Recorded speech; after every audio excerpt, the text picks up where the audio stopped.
LaTB, where MMA and UFC get silly. This is the LaTB Podcast.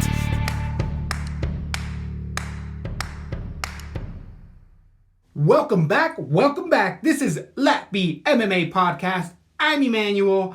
I got Cheney here. She's going to tell you what we're getting into for this humongous weekend. We might bullshit for the smallest amount of time. And then he had to talk about UFC 246. That's all anyone cares about. Cowboy vs. Connor. I can't wait. What a show. The embedded's a bit out. I don't know if I can't wait. I can't wait to watch fights. Does this feel like a Connor fight week? Well, I think the UFC played it perfectly because we just came off of a dry spell as far as UFC. We were in the off season, if there's one for MMA. It was just it. So, I'm thirsty. I'm thirsting. You can give me it could be anything. Paige Van Zandt versus Roxanne. Anybody. It doesn't even matter. That's the one you went with. I just... Does it feel like a Connor fight week? Don't Connor fight weeks usually feel epic or like huge? So there's been a lot of media that's come out, a lot of news, but everything seems like it's so much more toned down because he's not swigging the drinks, which he now officially claimed to, saying, oh, he's not going to be drinking and all of this other news. So he's calmed it down. But there is a press conference that is at the tip of our tongues. It's going to be on later. We delayed the show, so if you're listening to this a little later than normal, it's because we were trying to wait for this press conference to come out. And then we look, and we looked at 3 different sources, 3 different times. And not time zone mentions. Like, all different labeled. So, it's a little BS. Absolutely. Hard to find. It'll be on eventually, but we need to get to it. We know why we're out here. We're trying to make some money. It's been a hell of a week. I still love the news that has been coming out. I still love all of the background, watching Danger, getting it done out there. But we got a whole 12-card bout. Officially, we did have one bout already fall out between Chaz Skelly and Grant Dawson. That was going to be a fun one. Potential underdog with Skelly. How do you feel about that one being knocked off of this pay-per-view already? First fight of the card of the year. I think I was going with Dawson. I actually had Dawson initially, but when I got to the tape, I was like, Dawson likes to get to the ground. They're both super lacking in the striking. Skelly might have a hand up, but Skelly thrives. Ask Ilya Quinta what happens when you get to the ground, and Dawson's a little green. I just feel like Skelly's had old man body of late. Something about his body. Because he's an old man. Did he win his last fight, Chaz Skelly? Yeah, I believe he did via Darce. I could be off on that, but I don't know. He's in the Dan Kelly type of mind frame for me, honestly. Chaz Skelly, Dan Kelly. So where are we fighting out of for UFC 246? Las Vegas. Oh, it is Las Vegas. Oh, this is a pay-per-view. They're bringing in the Irish strong. They should be coming in any day now. Are the Irish still as strong as they used to be for Connor? Well, apparently, what I've been seeing on the underground is no. There is not as much support. It's just what it is. Especially after that. The allegation, if he didn't hit it, you must have quit it. And the results came in. Maury said it wasn't his. But it's not that. It's the punch to the old man. He's punching grandpas. That's just the line Maury that I said don't feel the kid wasn't his. It doesn't have anything to do with the rape allegation. There was still an assault. I think there was 2. Cheese and rice. I want to look past those things. But I feel like, for me, it was the old man punch. Honestly, that poor old man didn't deserve it. You're like... It was 11 a.m. in the morning. Pussy's meant to be beat. But the old man punch got you. That was exactly... That's a defenseless old man. He doesn't want to drink. That old man was like 45. He took it like a champ. And you know how many times you see people at a bar talking shit and you're just like, that person deserves to get punched. Nobody deserves to get punched for refusing to drink, because that's what he did. So for refusing to drink, what kind of cunt is he to not want? It was like 1 p.m. I'm just kidding. I totally think it was a dick. Everyone can pull up 10 tape of me and how I'm like, dude, this guy, what's up? Is he doing everything right now with the interviews? Supposedly, I've been hearing a lot of big talk, but you know what? Every camp's going to say greatest camp ever, of course. There's been a lot of big news, but I think we should hold it off till we get to that This fight. usually would be our Twitterverse time, but because we've been thirsty for fights, as thirsty as you are, so should we just get right into it? The 12th card bout coming out of Las Vegas. It was rendered from 13. We already had one fall out, but it does start off with some lovely ladies in Sabina Mazo coming in against JJ Aldridge at 125 pounds. Aldridge having a mixed record in there, 8-3, coming off of a win as of late, losing only in the UFC to Macy Barber, last beating Lauren Mueller in a decision. She's coming out of that Thug Rose camp, coming out of the why his name is escaping me right now. Always does Pat. commentary. Well, Pat, and then Trevor Noah. I got your back. Yeah, thank you. So either way, we got her over there with Gaethje, all doing well. JJ comes out, is a front runner. When she's punching on all cylinders, she actually has a good left hand down the middle. I really like her in general. I've tended to sway with her. I did pick Macy against her, but I really liked what I saw.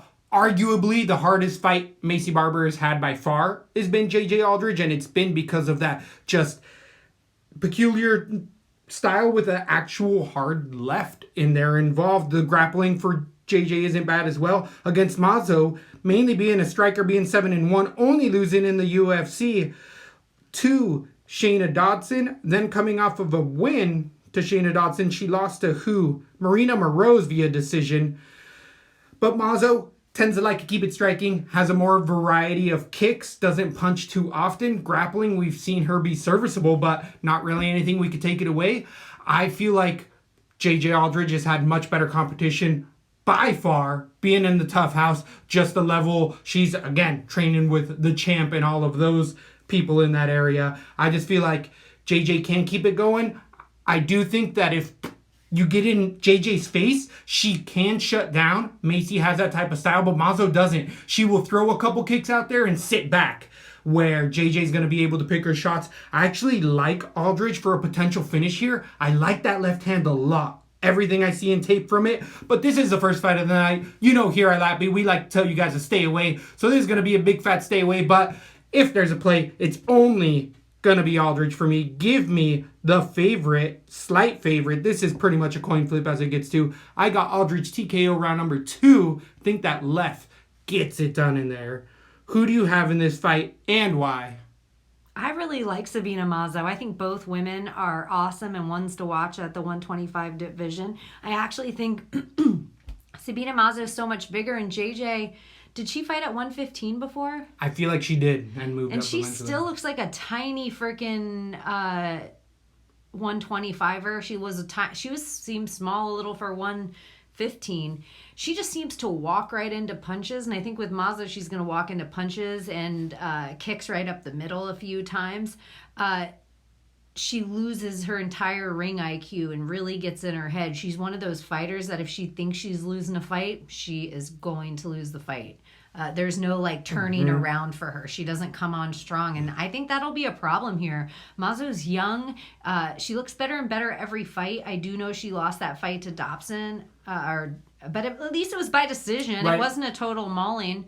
I think this one's going to go to decision as well. I think Mazo's going to look cleaner here, but Aldridge just keeps up that kind of pressure, and she'll do it for all 3 rounds. Even if she's getting hurt, even if she has a big, huge unicorn lump on her head, purple lump, and she looks like she's the one taking more of a beating, I think the fight metrics, she'll throw that amount of punches the entire time.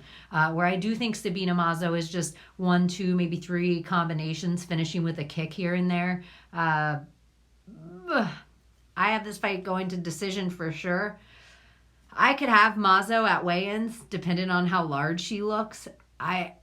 Even though I have Aldridge right now, decision, I like Mazo as one to watch for the future. I think this could be her moment that she makes a statement off Aldridge. So give me Aldrich decision, but this is why it's a stay away for me. More that it's a closer fight. This could be anywhere in the night. This is an absolute stay away. Again, pretty much a coin flip as it comes to the betting lines. And these lines were set out about a week and a half ago, so they've really had time to settle. In general, a lot of really close fights throughout the night. JJ Aldrich, though, on DraftKings is going to be the slight favorite at 8,200, coming in against Sabina Mazos, 8,000 even. This is right down the middle. Do not expose yourself to this fight. What's Sabina Mazos' average points? She averages 72 points with only 2 fights in the UFC. I could expose myself to her. I don't see her getting knocked out, and I think she's going to lay the same, if not more, punches. Over Dodson, she did get 113 points in a decision win. That's a lot of volume. And Aldridge is one of those people won't mind. She'll go for a lazy, sloppy takedown, but she'll keep it on the feet and keep charging forward and throwing with a person. I think she has the potential for her to lay a lot of points. I could even switch. Shit. I think Mazzo's your play on DraftKings. I think there's a big fat stay away. You're like, don't be lured in by the dragon. I usually am always like, yeah, I'm not going to follow this rule, and it always bites me in the ass. Bite you. So now I'm going to definitely stay away. There's so many better spots on this fight card to be able to afford people, and that's just not a fight I'm looking that forward to on DraftKings. But a good one. Do start off the pay-per-view in general. It's not the pay-per-view. They're not Start off the night. Start off UFC 246. The pay-per-view night in general, I guess I can say. Does that work? Whatever you need to do to feel right. Well, but it could be. It's a good enough fight. It could be anywhere on the thing. It's a weird first fight of the night. It starts off the night. Our welcome back. It's been like a month without. Here's a good dose of WMMA right in your face. Here you go. Here's 2 up-and-comers. Ones to watch. Then we move on to some other up-and-comers in a debuting Ode Osborne at bantamweight, coming in against veteran Brian Kelleher. Kelleher having a mixed record, being essentially 50% in there, 19-10, coming off of a 2-fight losing streak in the UFC to Lineker and Montel Jackson via Darce decision. Kelleher is a D1 or maybe even Jutko, but either way, the wrestler with solid striking. He actually came out and really got in Lineker's face. Looked well when I went back and looked at the tape. Of course he gassed. We expected it, but he understood that he needed to just kind of try to make things happen for himself. And I like that veteran savvy of Kelleher. He's had a lot of fights. He's not going to blow you out of the water anywhere, though. His biggest win to date has been Henan Barao, and we know where that's been. So I feel like the shine off of that kept him even looking good for me a little bit too long. But I did, going back on the tape and looking, having this fight be opened a little bit more of a favorite for Ode Osborne. Osborne coming from that Lloyd Irving fight system. He's now fighting at Rufus Sport. I could be getting that mixed up, but over there at Rufus Sport, he's 8-2, losing a submission and a decision the only times in his career. But he's been fighting 38-year-old kind of jobber guys where after the first round, his opponents are pretty spent. They're 1-0, they're 2-1, 1-3, 3-1 type of fighters he's fighting. So he's incredibly green at 28 years old. His striking is his best acumen, even though he has a lot of submissions, but that's because he tends to hurt guys on the ground, and then he usually rolls in for the submission, or he just kind of throws up arm bars from full guard and freaking triangles that I don't think would work against the Kelleher type of a fighter. They're just very low percentage that hasn't been as successful, and his striking isn't as clean as I like. His head stays on the center line. He throws with power, and he's usually athletic enough on the regional scene to beat his opponent to the punch. But again, this is UFC. This isn't Contender Series. This is as deep as it gets. Brian Kelleher has got his back up to a wall, and he realizes, I feel like I've heard him talk about that, he needs to win this fight or it could be go papers. And what I don't like is that he's been trying to start up a music career and a podcast career in between this fight and stuff. So he might be seeing the writing on the wall just because of his last couple fights and trying to use his hype of being an active fighter. So I really don't like that. I feel like the hype got to me a bit. This has turned into pretty much a coin flip. I had Kelleher, went to Osborne, moved back to Kelleher, going back to Osborne. Decision? No, it's not going to be a decision. If it's a decision, it goes to Kelleher. I feel like Osborne might get him out of there early in the first round, but it's just because I'm more fading Kelleher. I wanted to pick him as an underdog. He was, if you would ask me yesterday, Brian Kelleher would have been there, but when I saw the tape of him actively trying to start a couple of other things, I was like, he's worried about that T Wood acting career. He's worrying about his rap label instead of getting ready for a hungry debuter in here. Give me Osborne TKO round number 1.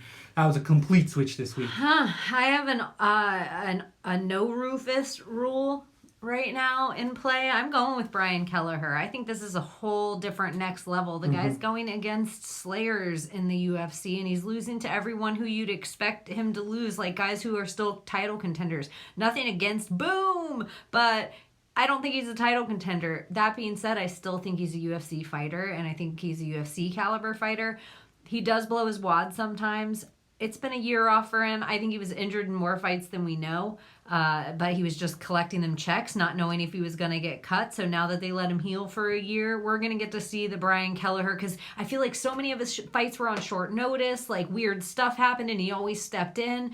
This is a Brian Kelleher that we're getting to see come off of a little bit of rest, which I watched Dominic Cruz on the Food Truck Diaries, and he says a rest is hella important, and people, don't talk about it. Like, they think ring rust. But what about the guys that are getting no rest? That should be something too.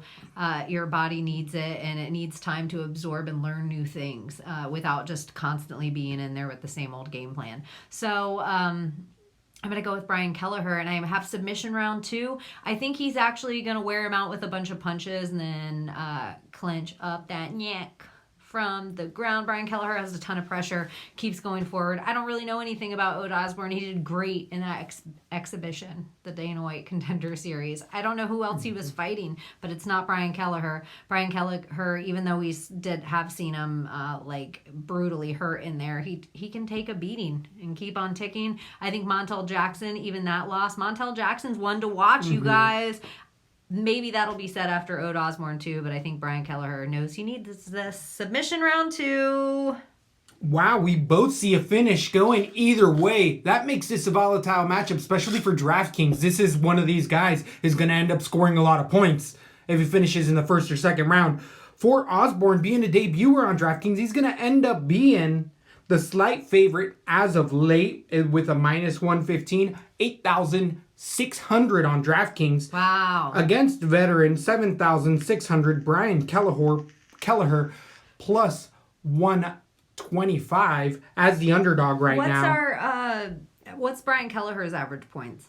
His average points is 54.9 points on DraftKings. And think of how quick some of his fights go. That's a lot of points for 1-2 rounds, even if he's losing. His last 2 fights lost, and that's still his average on DraftKings. It's not bad. He has a gas tank on him, and he has volume. I definitely think that to round 3. The value play is Kelleher all the way, especially if it goes to decision. I see him having by far the more volume, and we haven't seen Osborne, even in his, I feel like only one fight that's gone to decision. He slows down a lot. He's a young man who, if he hurts you and thinks he has you out of there, will blow his load, and all of a sudden Kelleher's in there in the second and third round. Yeah. So super dicey. I don't think I'm going to take too many stabs at Osborne at 8,600, but even though I have him stabs at both.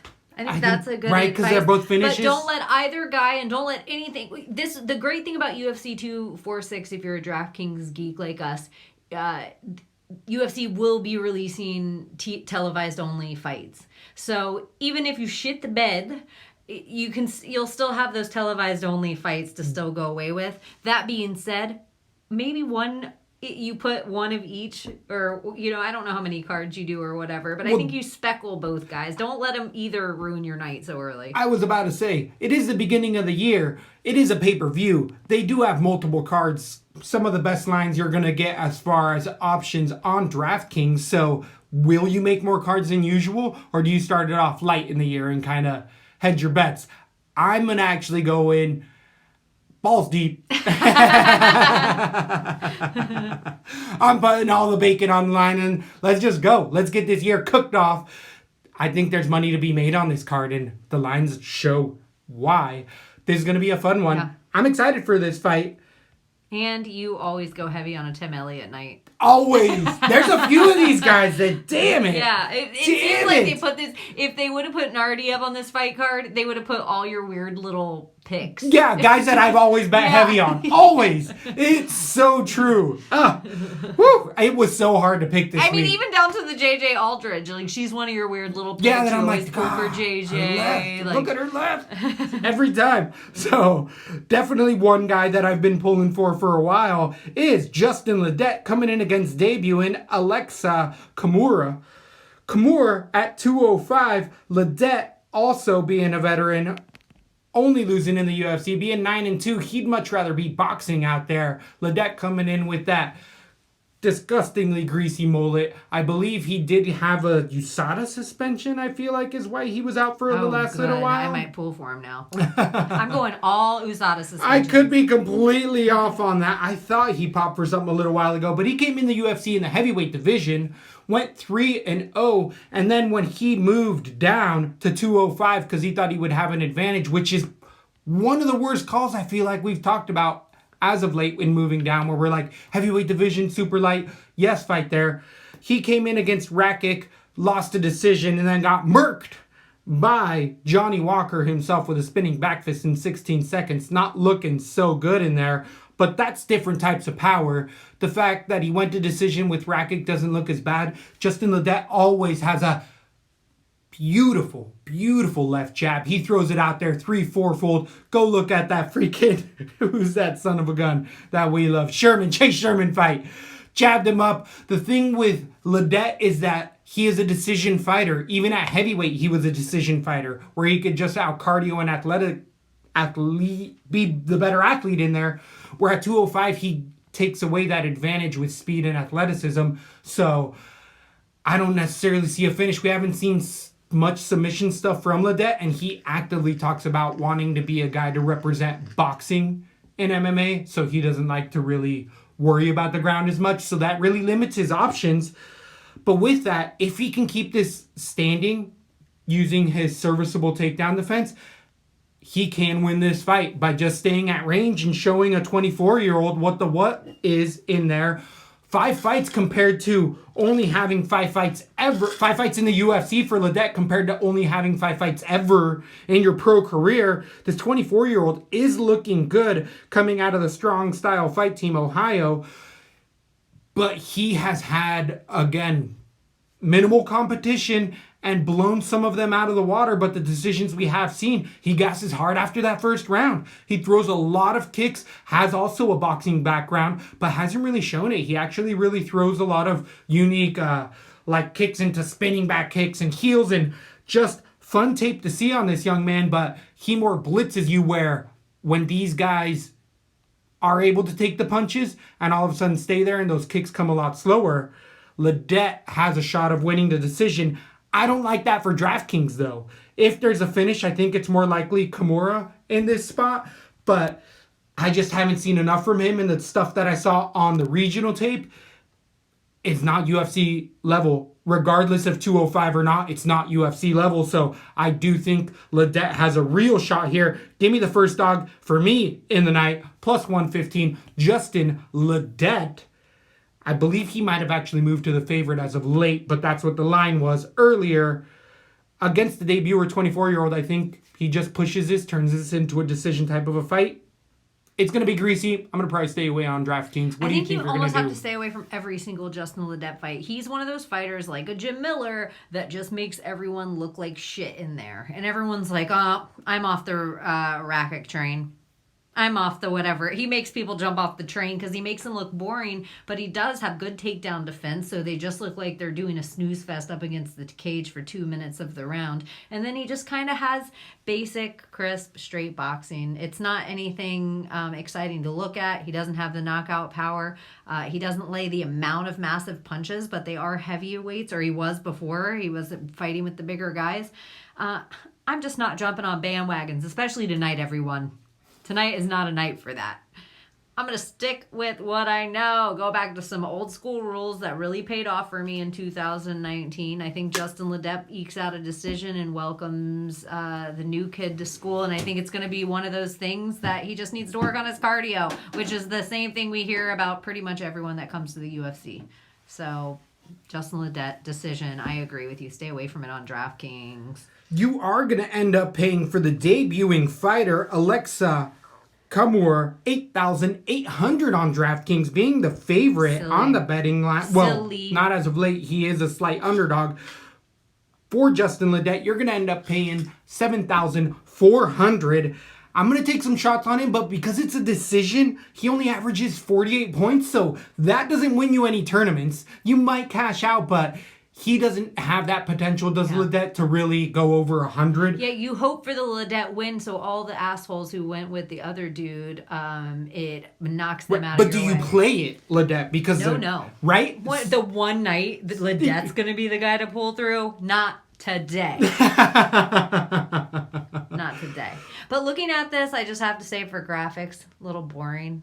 You guys can fade out for 30 seconds. I need to change this. It looks so similar color on the TV that I don't want the card to look so similar. Because then they just look like they're cut out in squares.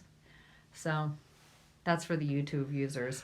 I definitely think nerdy. it's looking good out there, for sure. Thanks. But overall, I do feel like total pass is what we're saying here as far as DraftKings. Total pass. So that might be a fun meme that we eventually get it going on in there. Then we move on to a hyped fight, one that I'm ultra excited for. You got them hot boys at 155 pounds in baby-gassed Nasrat Hopkras coming in against Drew Dober, two veterans of the game. I did some late night studying and I had to take a shower. This was the one. Hot news. That nip game's always gotten me going to the next level. If GSP's in, I'm in. And I'm in. Me too. So GSP going out. Me too anymore. They can't take that from us. They can't take that from us. That's what GSP would say. I like it. So, GSP's a freak, so I'm definitely in there. Hopkras coming out and having a hell of a showing, being an up-and-comer, getting 3 in a row, only losing to Marcin Held in his debut on short notice. Nevertheless, that was about like a week, so he didn't look bad in there, but he did lose that. Then he came back, went over to TriStar, and Faraza Hobbies turning it around in there, beating Gowdy. As of late, I feel like definitely his marquee win is over Joaquin Silva in a left-hand TKO. Picked them apart. You really seeing this German striker, more of a Dutch style of kickboxing, show that he has a lot of power. Got a good gas tank. Great takedown defense. And even on the ground is more and more serviceable. Not only is GSP all aboard, but GSP is actually taken Nasrat and is like, GSP has his own personal gym off on the side, and Nasrat is one of the few guys in. Are you telling me that Nasrat's sucking GSP's dick? No, but a boy can dream. A boy can dream. I always have to go with the conspiracy. He has a personal gym. But, there's a lot of reasons to be hyped. But I know GSP. I know he isn't a homosexual. Everyone calm down. Not trying to say Captain There ain't nothing wrong with Canada. that. There ain't nothing wrong with that. Nothing wrong with, obviously, I don't care. But I know people will be like, I hate it. She always says GSP's gay. He just got married. He's got 2 kids. I'm just kidding. Nor do I think that of Nasrat Hopkras. Kelvin Gastelum, on the other hand. No, I'm just kidding. He loves the tacos. Sorry, Everybody knows that. Fights. He loves tacos. Get mad at it. So then we move back to Drew Dober being 21-9, having a winning record in the UFC. As of late, only losing to Beneil Dariush, but coming back off of a huge win against Polo Reyes, really showing his mixed game in there. The jaw on Drew Dober. We've jabber-jawed about it enough on this podcast. Because all his muscles are growing from the amount of growth hormone. Oh my goodness. His uncle is the guy in a wheelchair from Family Guy. What's his, that cop with that big old humongous, Quagmire. He's got a huge jaw. There it is. But it's unreal, is he Drew a Dober. Cop? Or in a wheelchair? In the wheelchair is a cop guy, yeah. The cop. You said Quagmire. He's not. Well, Quagmire also has a huge jaw. Yeah. But he's not the cop in a wheelchair. What True. is that guy's name? I know people are yelling at their Fred? show. No, it's Stan. No. Come on. People are going to hate us. I know. We have computers in our hands just like everyone. Yeah, but I don't care that much, to be honest. I don't either. I'll look it up while you go on. No, I'm just kidding. But either way, I'll think of it. I won't look it up, but I'll think of it before the end of the podcast. I know it will eventually get to us. So, and Trevor Whitman was that JJ coach, by the way. So, finally got to us, bringing it full circle. Drew Dober, though, being a Muay Thai striker originally, then showing his wrestling credentials, especially in that Polo Reyes fight, really showing that he wore Reyes out on the ground before he allowed that finish to happen on the feet. But I don't think he can necessarily take down Hapcras as easily. We've seen a good gas tank from both. I feel like the line is completely off here. Minus 315 for Hapcras is too much. Drew Dober is a legitimate veteran who is a jack of all trades, master of none, but he's coming into his own. He hasn't had bad showings in there, and the few bad showings he's had has been against legitimate competition in there. I just feel like this should be more like minus 185 Hapcras, maybe minus 150. Dober the underdog still. I like what you're saying. Here. I even thought this was going to be the pick'em fight. Right? I like what you're saying. And we like elevation. We like everything about Drew Dober if he was fighting anyone else. And frankly, it's been all better competition than Nasrat. And TriStar, we've seen them hot with Kevin Lee of recent, but until that, they were a snooze fest. No offense. They weren't doing great things. And I know you can talk back to old TriStar, but of recent, they haven't had like a hot flare in the UFC. True. I do like that Nasrat's training with Kevin Lee potentially for this fight. Yep. I think that's like the perfect, it's almost the better version of Drew Dober. So that's a great point. I have Nasrat, but I like what you're saying. I think even points-wise, I don't know how cheap Drew Dober is, but this much of a difference, he might be worth the money of not totally disappointing you and still saving you like 45, 55. He'll get more than whoever you were talking about. Ledette on a win. Right. He'll get more on a loss than Ledette will on a win. I actually love that call. Absolutely. Nasrat being 9,300 on DraftKings against Drew Dober's 6,900. You're absolutely right here. I feel like this got decision written all over it. I have Hapcras as well, but at these odds, you would think that he's going to finish the fight, and it's not. For me, it's not showing that way. Either. Drew Dober's never been TKO'd or KO'd in the UFC or in his entire career. Look at that jaw.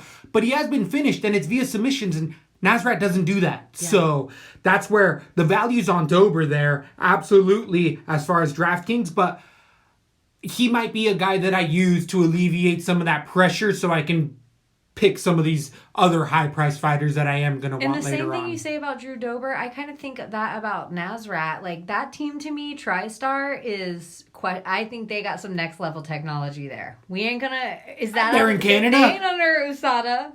Yeah, that's a great point. Absolutely a great point. I don't know. Every time Nasrat comes out, I just think he looks more and more cut up, more and more chiseled. I agree. That's what I'm saying. That tape got deep. That Instagram got deep. Yeah. That's what I was saying. So, definitely looking all sorts of shredded in there. So, Hapcras is a stay away as far as DraftKings is concerned. For 9,300, what would you say on that? Gosh, I don't know how. I don't see the finish. Right? And what's his average points?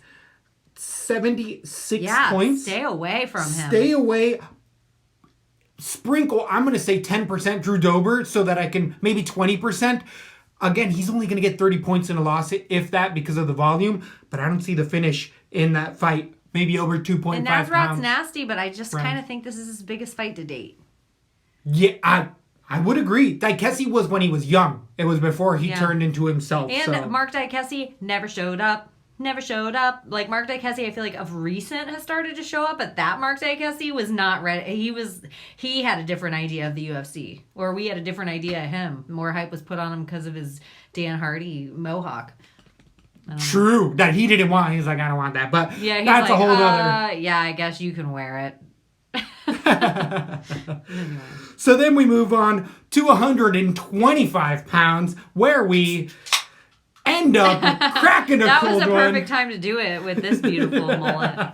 You know how I feel about my boy Tim Elliott, coming in, longtime veteran, leaving the UFC, coming back, having a mixed result. I picked him as a plus money puesta against Figueiredo, who is now fighting for a belt at 25. So that, maybe might not age as badly as it was a while ago, but Elliott has a potential always, and why I always love to play him on DraftKings is because he has had over 170 points. In losses, he's had 90 points. So Tim Elliott always just seems like if he doesn't stick his head in a damn guillotine, that he has the gas tank, he has the reversals and takedowns to just turn it into a very DraftKings heavy type of a night. And against a wrestler like Askarov, who came in a draw in his first fight, being a perfect 10-0 in the UFC. Brandon Moreno getting his call back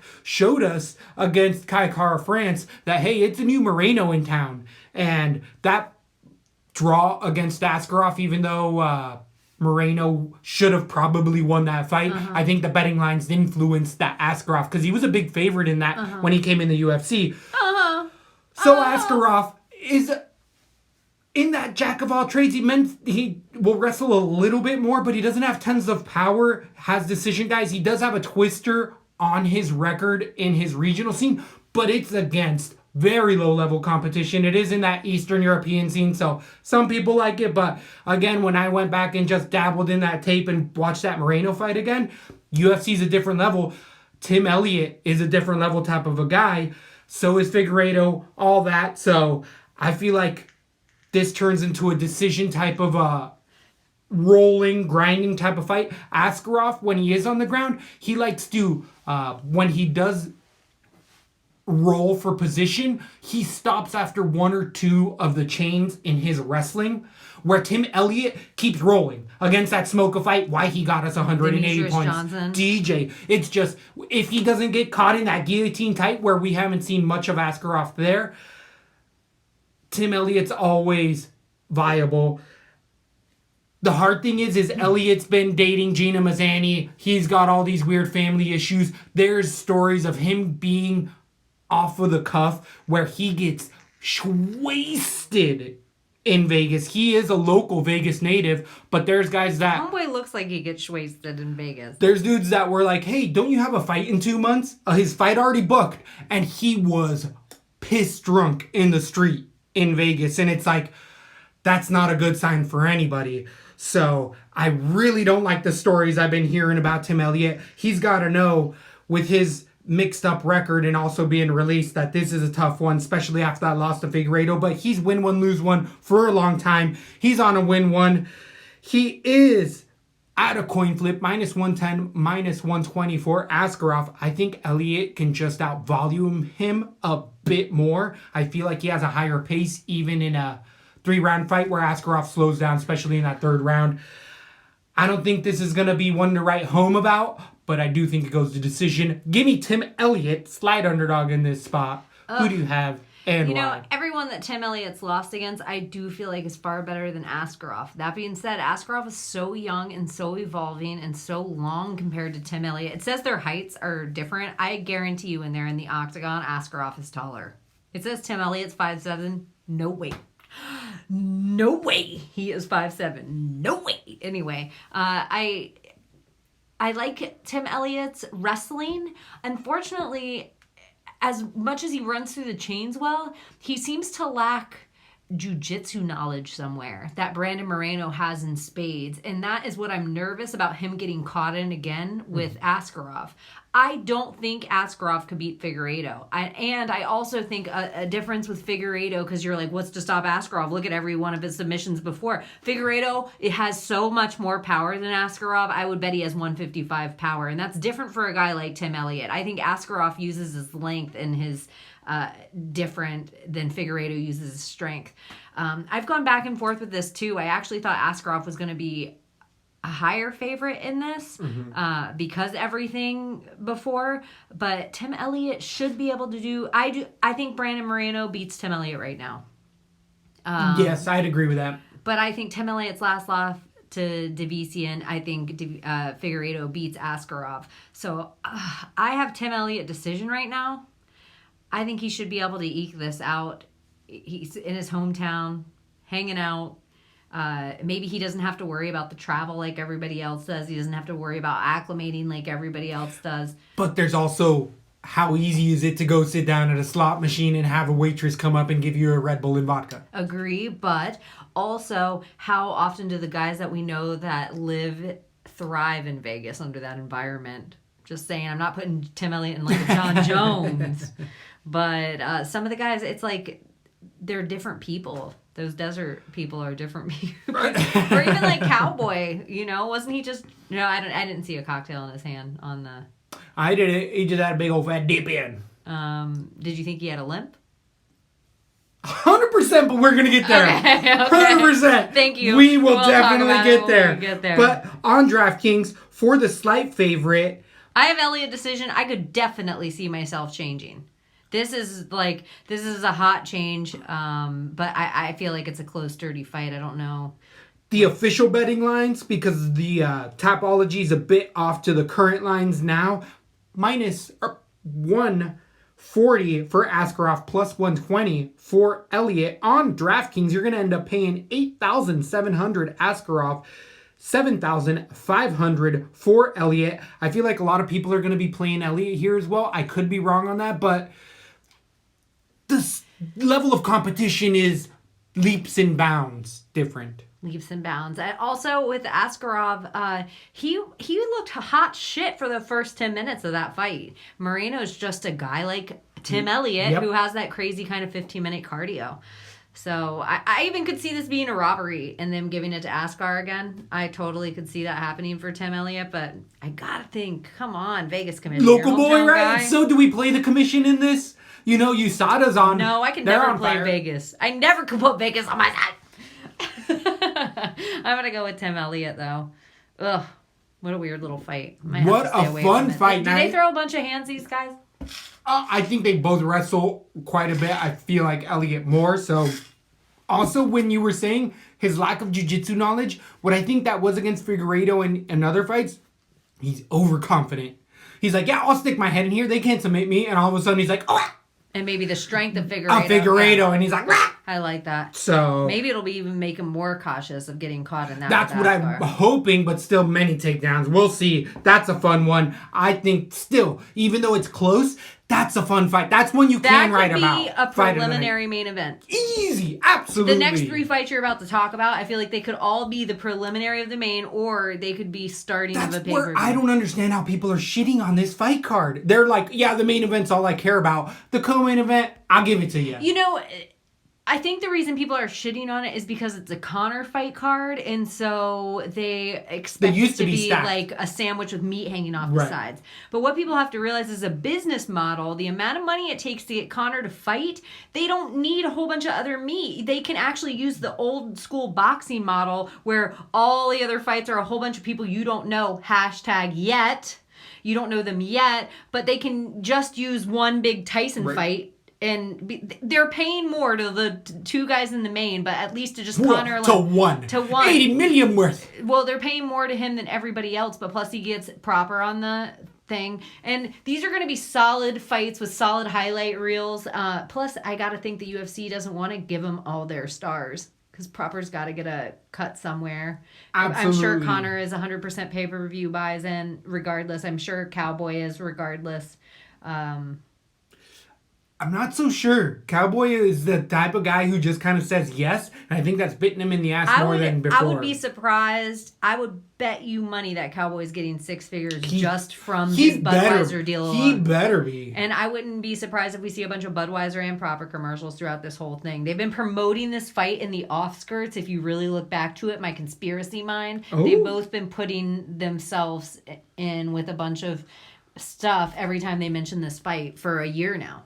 LaTB conspiracy in full force. Yeah. Here on the first show of the year. But this next fight, for real, to me, is my fight of the night already. Oh, right? Yeah. Right. Another one that was deep in the footage we had at 145 pounds, Sadiq Yusuff, the Nigerian himself, coming in against Andre Touchy Fili.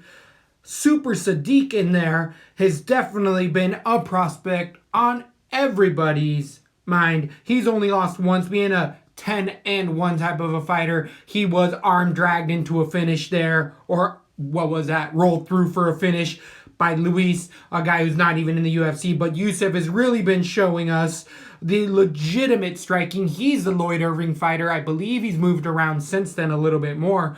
Really showing as of late that high-level striking, finishing Gabriel Benitez ground and pound. But he picked him apart on the feet, finishing Silk Hamsath, the Asian sensation, in there as well. Sadiq decisioning Marias earlier in his career in the UFC, and those are all good names. I like all of those fighters for Sadiq, and I like the progression I've seen. There's been a camera on him ever since. He fought one of those fights after losing his brother and all that. Sadiq's, as far as fighting, absolutely love his low I feel like as far kicks. as hardcores, it's weird to say this, but as far as hardcore goes, Sadiq's actually fought better competition in the UFC than Fili. I don't agree with that. Who's but Fili fought? Fili's fought Jury? legitimate people. Bruce Leroy? Great. Yeah, I love those fighters too. I'm just... Marias as well, which he finished. Lobov, he beat the GOAT. That's Lobov, like my face is like this. Dennis Bermudez lost the split decision to Michael Johnson. No, I even think he lost the worst Moreno. He lost the worst we ever see Moreno look. Or Morales. Oh, sorry. I thought you said Brandon Moreno. Sergio Marias. TKO left hook. But Brandon Moreno 20 pounds lighter. What am I talking about? So either way though, Sadiq Yusuff tends to be a striker who's really just shown us his striking. When I went back and watched all of his UFC tape, he's able to keep it on the feet where he has a dramatic advantage, way faster. Love his calf kick, which sets up his striking, because once people gets compromised, it's just like, all right, my hands are ready to go all day. The gas tank has gotten better. I have seen that for Yusuff. But against Touchy Fili in here, he's the first fighter out of the 3 he's fought in the UFC for Yusuff who actually has a beautiful double leg takedown. Actually, one of the best in the UFC. Always touted about it. We've made money here at LaTB betting on Andre Touchy Fili, and it's because he's well-rounded. It's that alpha male stuff, but he's one of the few guys we've always talked about that doesn't just throw an overhand right. He'll throw that spin and shit in there. He does use his wrestling, get it to the ground, and has a solid ground and pound. The thing, his gas tank has also evolved. He's been better than he's ever looked in there.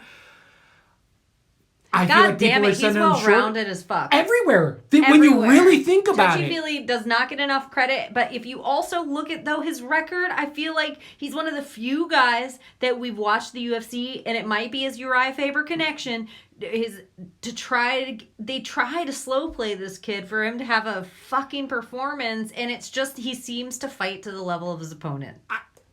Which we've said before as well. And if we even look back, not that I want to make excuses for Fili, but some of the few losses he's had, one was to Yair.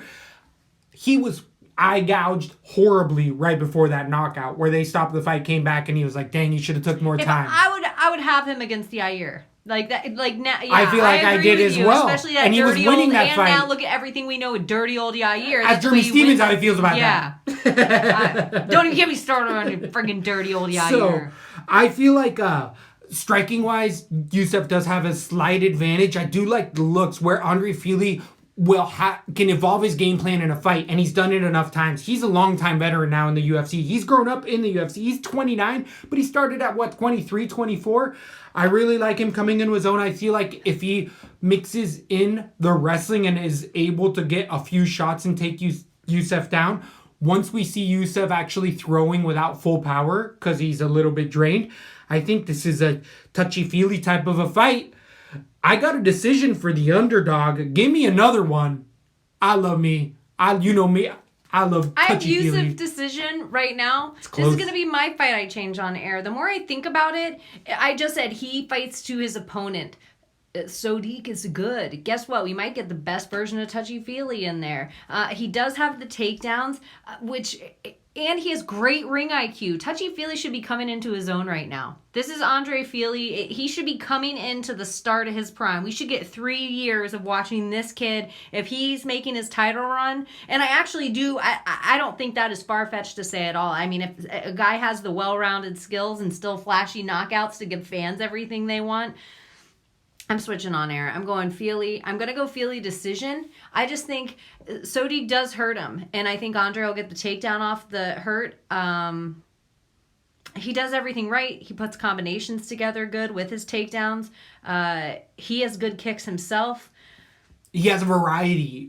People underestimate the level. He's not an atypical alpha male guy. Fili is able to think on his feet out there. I'm switching to Fili decision, and I'm not even scared about it. It doesn't even feel like an eek. I had Sodiq in my head from the moment I heard this fight was made, but the more I break it down, and Andre Fili doesn't get into his head. He's one of those guys. He's one of those guys opposite of what we were talking about earlier. Is if he's the underdog in a fight, he gets grimier. I agree. I love it. I love it. So I like everything you're saying. I love it. Absolutely. I like it. I cannot wait for the official winning card. Touchy Fili, big old pizza slice, missing a tooth. On DraftKings, you're going to end up paying for the favorite, Sodiq Yusuff, $8,500 against Touchy Fili's $7,700. I don't want to speak for you, but did we just pop open a puesta? I feel like it is going to be officially. Let me look at the live lines for Andre Touchy Fili in here. It is going to be. Whoa. Do you feel more freedom with this because we haven't gotten to the FPCs, which we'll I get do there feel like I do too. My whole prelims just feels free. I can pick whoever I want. Yeah, I'm like, this is where I'm going to go crazy. This is where I'm going to pick my underdogs. But this is on DraftKings where we can make some of these better options. On the official lines, Andre Fili plus 125, Sodiq Yusuff minus 145 officially. So that'll get further away by fight time. I think so as well. And I think it's the hype. And that's why I had Yusuff as well, as you were saying earlier in the week. Mm-hmm. But the more and more I talk it down, the more versatile fighter in there is Andre Touchy Fili. Yeah, we've seen him get hurt, and he does go right to the double leg takedown, which is one thing I love about the alpha male guys in general. And it can be bad. We saw it happen to Faber, where you go for it and you get caught with an uppercut. But I just think that this is where I feel like technically, if you look at the Andre Fili's technical takedown, it's very, very technically sound, smooth, and fast. It's just, you're not going to see it in the main event. You're not going to see it in other spots. Touchy Fili has a very good double leg takedown, and good wrestlers will see that. And do you want your guy to throw with a guy like Yusuff? No, you're training him to use that double leg. Right. I like everything you're saying here. I'm liking Touchy Fili. But then we go into a preliminary headlining bout before the pay-per-view. This is going to be a hell of a bout between Roxanne Modafferi coming in against Macy Barber, the future herself. My Boy Fighting With Himself podcast is going to be having all hands and feet into this one. He's all in on Roxanne Modafferi. I don't see it. I'm sorry. I am sorry. Roxanne Modafferi has just as many finishes as Macy Barber, but she has only 40 more fights than Macy Barber, coming in with a huge record of 23-16, coming against the perfect 8-0 Barber. We've talked about both of these ladies heavily. Modafferi getting a big win over Antonina Shevchenko, but as of late getting a loss over Jennifer Maia in a decision. She's win one, lose one for a long time. She's as serviceable as it gets. Striking, almost non-existent. Modafferi just pushes you up against the fence, somehow gets you to the ground and does her work. Best if she's on top, but if she can't be on top off of the ground, she doesn't really throw up many arm bars or transitions. But striking, she's definitely at a humongous deficit, especially against one of these young up-and-comers who's taking big strides in her career, having the Contender Series fight, having a few fights in the UFC.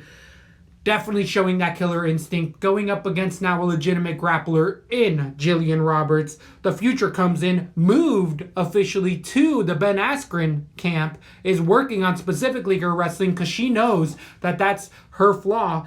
JJ Aldridge, I feel like, gave her toughest test in there. Actually showed us what Macy Barber does when she gets hit, because she did get wobbled in that fight. Since then, she hasn't really been hurt, but that's why I also liked JJ Aldridge. A lot of other ladies won't show that. Ooh, okay, you hit me. Macy Barber will turn it up. Someone behind me.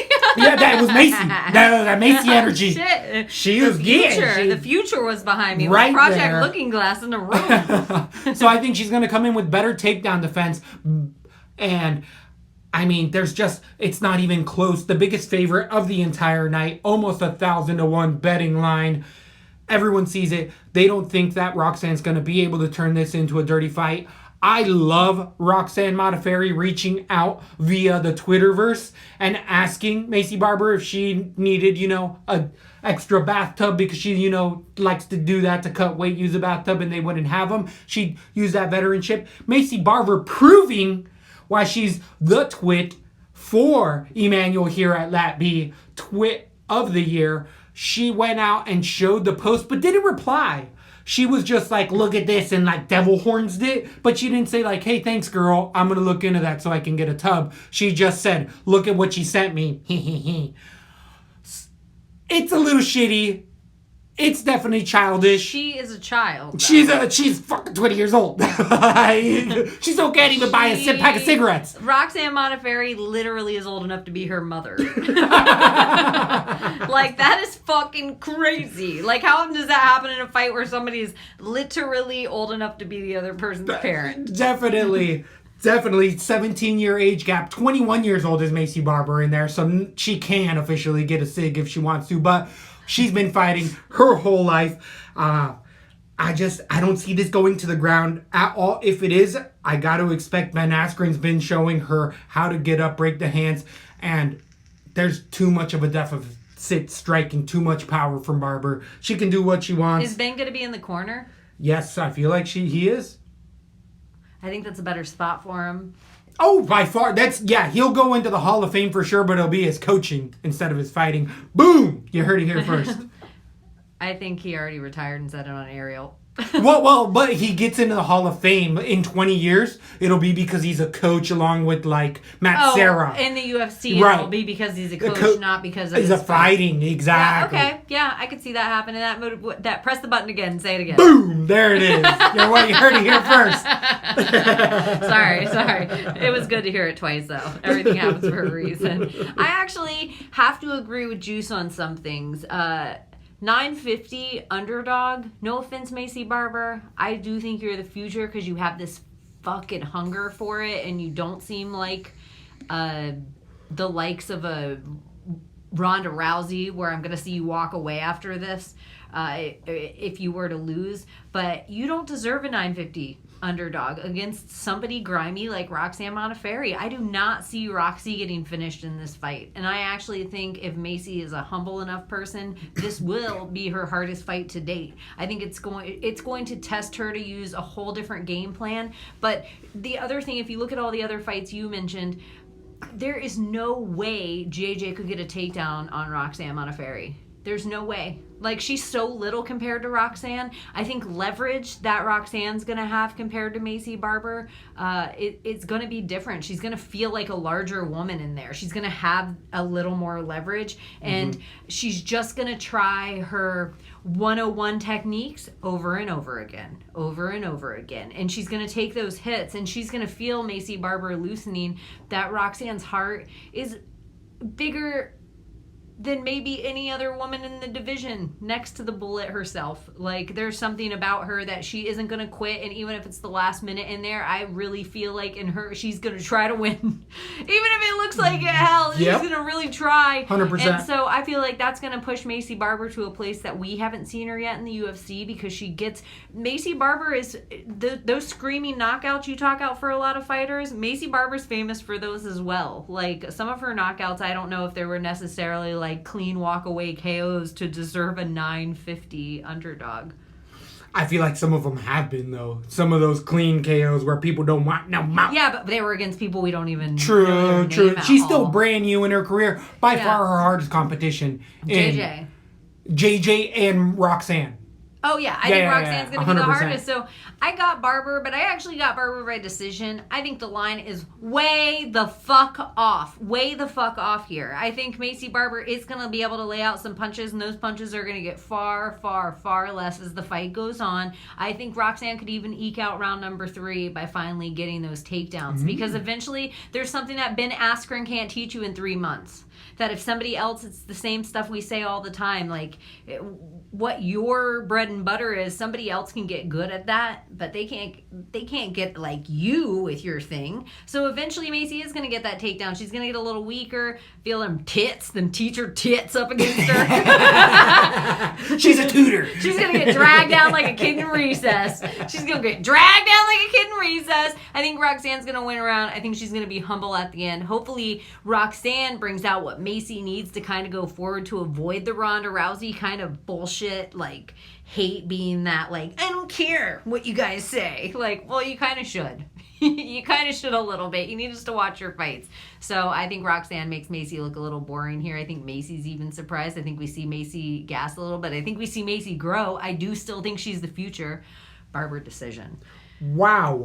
On DraftKings, for the humongous favorite, you're going to end up getting the most expensive fighter of the night, $9,500 for Macy Barber, coming in against Roxanne Modafferi's +1, +575, $6,700 for a decision. I mean, no way. Roxanne Modafferi, you want to play there? Because I have Macy Barber, TKO round number 2. Wow. I'm going to be putting her everywhere. Wow. 30-40% of my cards, but I think everybody's going to be on that. A lot of people see what I'm seeing. Oh, yeah. 950. Everyone's like, everybody she's Chris sees Cyborg. She's Chris Cyborg right now. She's Conor McGregor. Oh, shit. Where are you headed? So, do you have anything else to say about this fight, or do you want to let me drop the business? And we will drop the business. Okay, so you guys make sure you're liking, subscribing, following us. You can find us everywhere at Twitter and Instagram at @Lappy_MMA. And you can find Emmanuel over here at Zoltanite. And you can find me at Weakneck Baby. And make sure you're liking and subscribing and supporting our sponsors, which there might only be one right now, maybe 2. But either way, support them because they support us. And we are trying to support you with that DraftKings knowledge. And we're back to the pay-per-view UFC 246. Donald Cerrone versus Conor McGregor. We've talked about it long enough. It's always involved with our Fight Pick Championships. Always raises the stakes just a little bit more. That's volatile now in the new year. This pay-per-view is one for the ages, dare I say.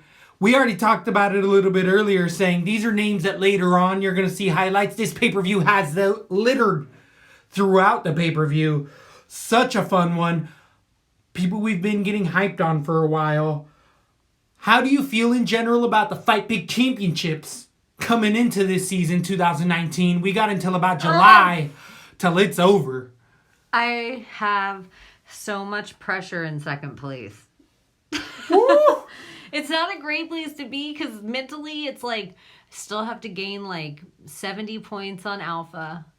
And then I have people hot on my heels. You are just waiting for one good night. We're keeping the pace up high. We're just keeping the pace up high so we can make the long stretch coming on down the line. We are kind of what we are doing for each other different than any of the other podcasts. We are like a biking team, like breaking wind a little bit. We're like right there, keeping the front of the pack strong. We're setting pace for all this front of the pack. Thank you. Some people are coming in hot. I over the last one, they had their hot pick. But if record proves to pace, like if I was looking at fights, I'd be like, you ain't going to get it twice, no way. Unless you're alpha. My whole goal is just alpha right now. No offense to anybody else. Wow. Right now, I can only look forward. So that's the Worldwide Winning Federation. I have to put it in my head. I have to pick something different than him. It puts me a little at, like, what would Alpha do? I want to pick a little different because I don't want to have all the same picks. Otherwise, I'm not going to catch that 70 points that I need. Wow. You're welcome, Alpha. Free advertisement there. What would Alpha do? I can see wristbands being sold by the masses there. But that's just What me. color would they be? Pink? Of course. The big pink machine. Huh? You kidding me? I'm just kidding. So, what we're all back for, the main event, the main card, not event. We are starting it off with a longtime former champion. He was on the goddamn Wheaties box. We have Anthony Showtime Pettis coming in against Diego Ferreira. Who's threatening you in the competition? I feel like I always talk shit. I get emails that I'm not even going to get into. It's all good. It happens to the best of us. What do you feel? It's just Alpha talking shit to me on an email. I feel like Clout9 is the guy that secretly is waiting in the back. He's just being that creepster in the corner. You don't know if his hand's in his pants. You don't know if it's above ground. You just know that he's ready to pounce when your back is turned. You think he has that 20/20 vision? Definitely. He's somebody that sneakily has been up there keeping high on the pace. How do you think the MMA marks pull out? I love MMA farts, but they do have some really stinky picks. There's too much heart. I'm trying to get away from that in 2020. I'm trying to have a laser focus. I'm trying to be on the narrow, be 2015, if you know what I mean. Get that laser vision in there. You're trying to be 2015. If you, I don't know what you mean. Is it better than 2020? You want to make America great again, back to 2015. You're like, can we just go back to 2015? I did not endorse that. Oh, okay, we can go back So to the tennis. main card. Every time we get off track, trouble. I was just asking you about who fight pick. Oh, no. Brr. So we go at 55 with Anthony Pettis versus Diego Ferreira. You know we've been making money against the Russians with Ferreira coming out of Fortis MMA, one of those top camps. They really made a name for themselves in 2019. Diego Ferreira having a well-rounded game, though coming in as mainly a Brazilian Jiu-Jitsu black belt champion many times over, coming in, as I was saying earlier, the Wheaties box champ. Anthony Pettis had his reign, had his time in the limelight, but as of late has been incredibly spotty, and he doesn't show up sometimes. When the curtain's pulled, he definitely folds in the towel at times. Is it crazy to you that Anthony Pettis is the younger fighter? Unbelievable, dude. Unbelievable. Diego was like an up-and-comer, this old 35-year-old. In the UFC, he is the up-and-comer. He is coming in with a 5-fight winning streak. The longest this entire card, I believe, is what they're promoting it on the embeddeds. If you're watching them, these guys are getting highlighted. Diego Ferreira, again, if you were following us earlier, long ago, if you didn't like and subscribe, you would have known Diego Ferreira was my underdog pick of the year. He's somebody that we've been telling you to be on for a while. He's now getting that respect against Pettis. The fragility of Pettis is always what I'm most worried about. The 22-9 champion is only lost against the highest level of competition and beaten the highest level of competition. He can always submit you off of his back against this level of black belt. I don't necessarily see that coming. I've said that before against Pettis, and he submitted them. Benson Henderson years and years ago. Anthony Pettis just always has that. But as of late, we've also seen him falter from a broken hand where he's like, my hand's broken, cut it. Speaking of a cut, as of late, Anthony Pettis saying that he's suing USADA because he cut his hand before the Diaz fight. He still fought, lost the fight, and now he's suing instead of just not fighting and getting his show money. Because it's USADA's fault. This happened hours before the Diaz fight. Have you heard anything about this? No, not at all. Really? So, this is what he's claiming. He's now in legalities, is Anthony Pettis, with USADA, still dealing with them, trying to get stuff changed and still fighting. His coach was asking him to not fight. He decided to anyways. That shows an interesting mentality to Pettis, a recklessness that's still there that you just don't know what you get with him. He's win one, lose one for his last X amount of fights because he can have bad nachos that morning and be like, I don't feel like I'm showing up today. He is really desperate to get his name in the talks, I think, though, for this BMF division that's kind of creating between Cowboy, Connor, Masvidal, Nate Diaz. The belt was kind of created off his back. Truth. You know. He was a stepping stone for all of that. I think it's more so a rush to get on the card, if all you're saying is true. This card specifically, which that isn't always the best. But sometimes these guys that are like live by the sword, die by the sword, sometimes they shine during those moments. I don't know. So Pettis, I don't know. Pettis, though, he's the variable where you have to worry about whether he shows up or not. With my boy, Diego Ferreira, showing us some love on the Instagram out there. He knows what's up. Fortis has gotten his striking under control. That black belt jiu-jitsu's always there. If you're watching the tape, he's doing good stuff. He's definitely on all cylinders. His entire family's in on it. They're in Vegas with him.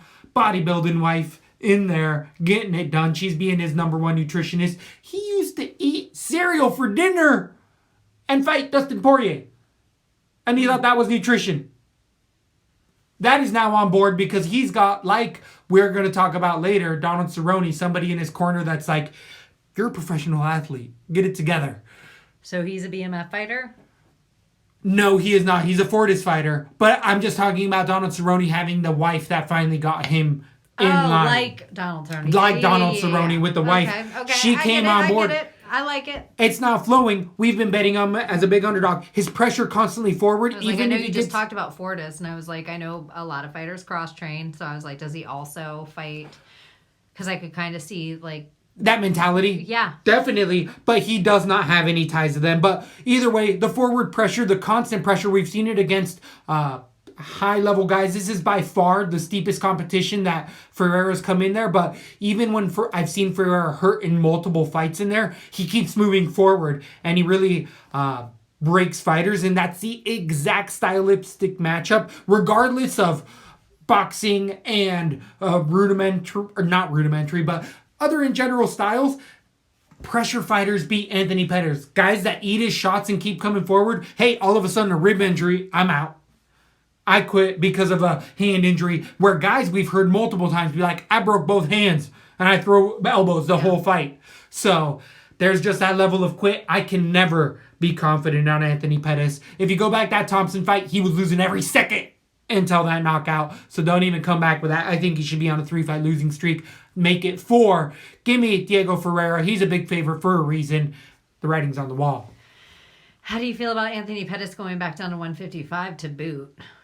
I think this is the best way for him, and this is what he is. He's not a 70-pounder. I'm sorry, what did you say? How did you have Ferreira to win? Decision? I feel like it's going to end up being a TKO round number 3 for Diego Ferreira. I do think he gets a finish, but it's that pressure. I think that he constantly is just moving forward so much that that's what Pettis can't do. He can't fight off of his back foot, and that's been Diego Ferreira since he moved to the camp. I'm going to stay in your face, and you're not going to hit me with anything I can't handle, and so far, I don't think it's going to happen, and I don't think that submission ability that's usually there for Pettis, where his arm bars triangles off of his back. Ferreira's too high of level of a black belt. He has too many outs on the ground to get caught in that level of a submission. I could be wrong, but I like Ferreira. He is a big favorite. Who do you think takes it? I just imagine Anthony Pettis saying, look, Dana, I'll take anything. I just want a pay-per-view fight. I'll take anything you got. Anything, any openings. Well, you could fight Diego Ferreira. Like, this guy's on a win streak. Sure, I'll take it. And Diego is a monster. A monster. We always have him as our pick. He has done so well for us throughout his little journey in the UFC. I was actually surprised to just learn he was 35. Even though I said that to you, I only read it. It's not like I knew it. And maybe I'm surprised every time we read it. I don't even know. Maybe it's changed on here. I don't know what the Brazilians do with the birth certificates. Not saying anything, Brazil. No hate. Anthony Pettis, I don't like him going back to 155. And for some reason, this is rushed for him to me. Diego's been kind of taking these fights, working his way up. I think he kind of slays Anthony Pettis here. I don't like it for him. All Anthony Pettis' last fights, they kind of chose to stay on their feet. Diego Ferreira can take it anywhere. And I know that Pettis is dangerous in all these places too, but he also gasses. He does have these explosive type. He's the first Yair Rodriguez. Good point. He gasses because of these explosive movements. And Diego Ferreira does keep coming. I have Ferreira decision here. I think he kind of pieces Anthony Pettis apart. I think Anthony Pettis does do some explosive stuff, and this is Vegas, and this is a pay-per-view. I could see it being a robbery from one explosive incident. So, Ferreira decision, but Vegas, I think, goes with celebrity, not locality. That's what my thought is of the Vegas. Interesting. I really like Ferreira in here going with that finish in the third round. On DraftKings, the minus 230 I like your favorite. finish because I think that Anthony Pettis could be this. I never like when a fighter goes back down. I never like that. There's something weird. Dehydration. Moving around in there. Yeah, it's really interesting. I said it earlier in the night. If you listen to the prelim breakdown, no Rufus. I'm not going with any of the Rufus guys. Wow. Bold prediction there. I'm going to have to side with you.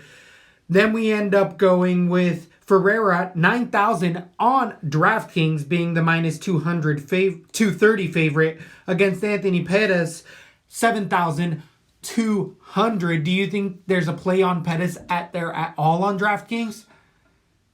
In a decision? For me, with a decision, it's not bad. What's Pettis' average points? 63 points he averages on DraftKings. And I feel like he loses as much as he wins up lately, so that's not awful. I might have Pettis on a card. I see him getting more than Ferreira. I don't see Ferreira getting over 100. I see it being dominant, and I see if the takedowns come, I see Ferreira getting the takedowns out of both fighters. So I'm going to go 20%. I'm going to be probably playing him on DraftKings. 0% Pettis, but I'm going finish. I mean, I'm pretty in on Ferreira in this fight. Yeah. It's stylistically, it's just Pettis does not like guys who stay in his face, and that's what Ferreira's turned into. I like Ferreira, though. I like the pick. Definitely a fun one for the Fight Pick Championships. Then we move on to a profile fight at 115 pounds. The tape was deep. The Instagrams got dirty. If you're following Claudia Gadelha, you're having a good time. Having a good time. Alexa Grasso, more reserved, more classy. She's going to give you more of that, I guess, Aubrey Hepburn. She ain't going to show more above her kneecap. That's about it. Gadelha, she's you gotta be mature. You gotta be mature adult to be following Claudia Gadelha. She's definitely living up. You gotta be old enough to buy a cigarette, or younger than that? No. Just to serve, just to fight on the warfield. Oh, okay. Just for that's enough time. Perfect. So definitely, Claudia Gadelha against the Grasso is such an interesting stylistic matchup. Grasso Grasso staying where she's been at Lobo's gym with Aldana, who's been profiled here at LaTB, at the LaTBs, showing that team is specialized. They're showing their boxing, their takedown defense is getting on point, and just their evolution. If you're following their training, they have very unique methods. Maybe they show more than a lot of other camps tend to, but regardless, it's really sound in some of their movement stuff that they're working with. And we've seen even with Aldana, could have been Vieira's fault as well, a little bit of power. But with Grasso, we've always had a boxer. We've always had someone who's had rough takedown defense, even in her split decisions against top-level competition. They've been dirty splits where she was taken down 4 times against Ronda Marcos and won. That shouldn't happen. I don't care who you are. Ronda Marcos won that fight, but Grasso ended up getting it in Mexico, so the judges had a little bit to play with that. since then, both of these fighters have been win one, lose one for a while. Grasso should be winning one. Gadelha should be losing one. Gadelha's only fought the top 5 for the last X amount of years. JJ being essentially her nemesis in there, but we've really seen a drawback since she left Novo União. This is her first fight at this camp. It's not Novo União. It's in the States.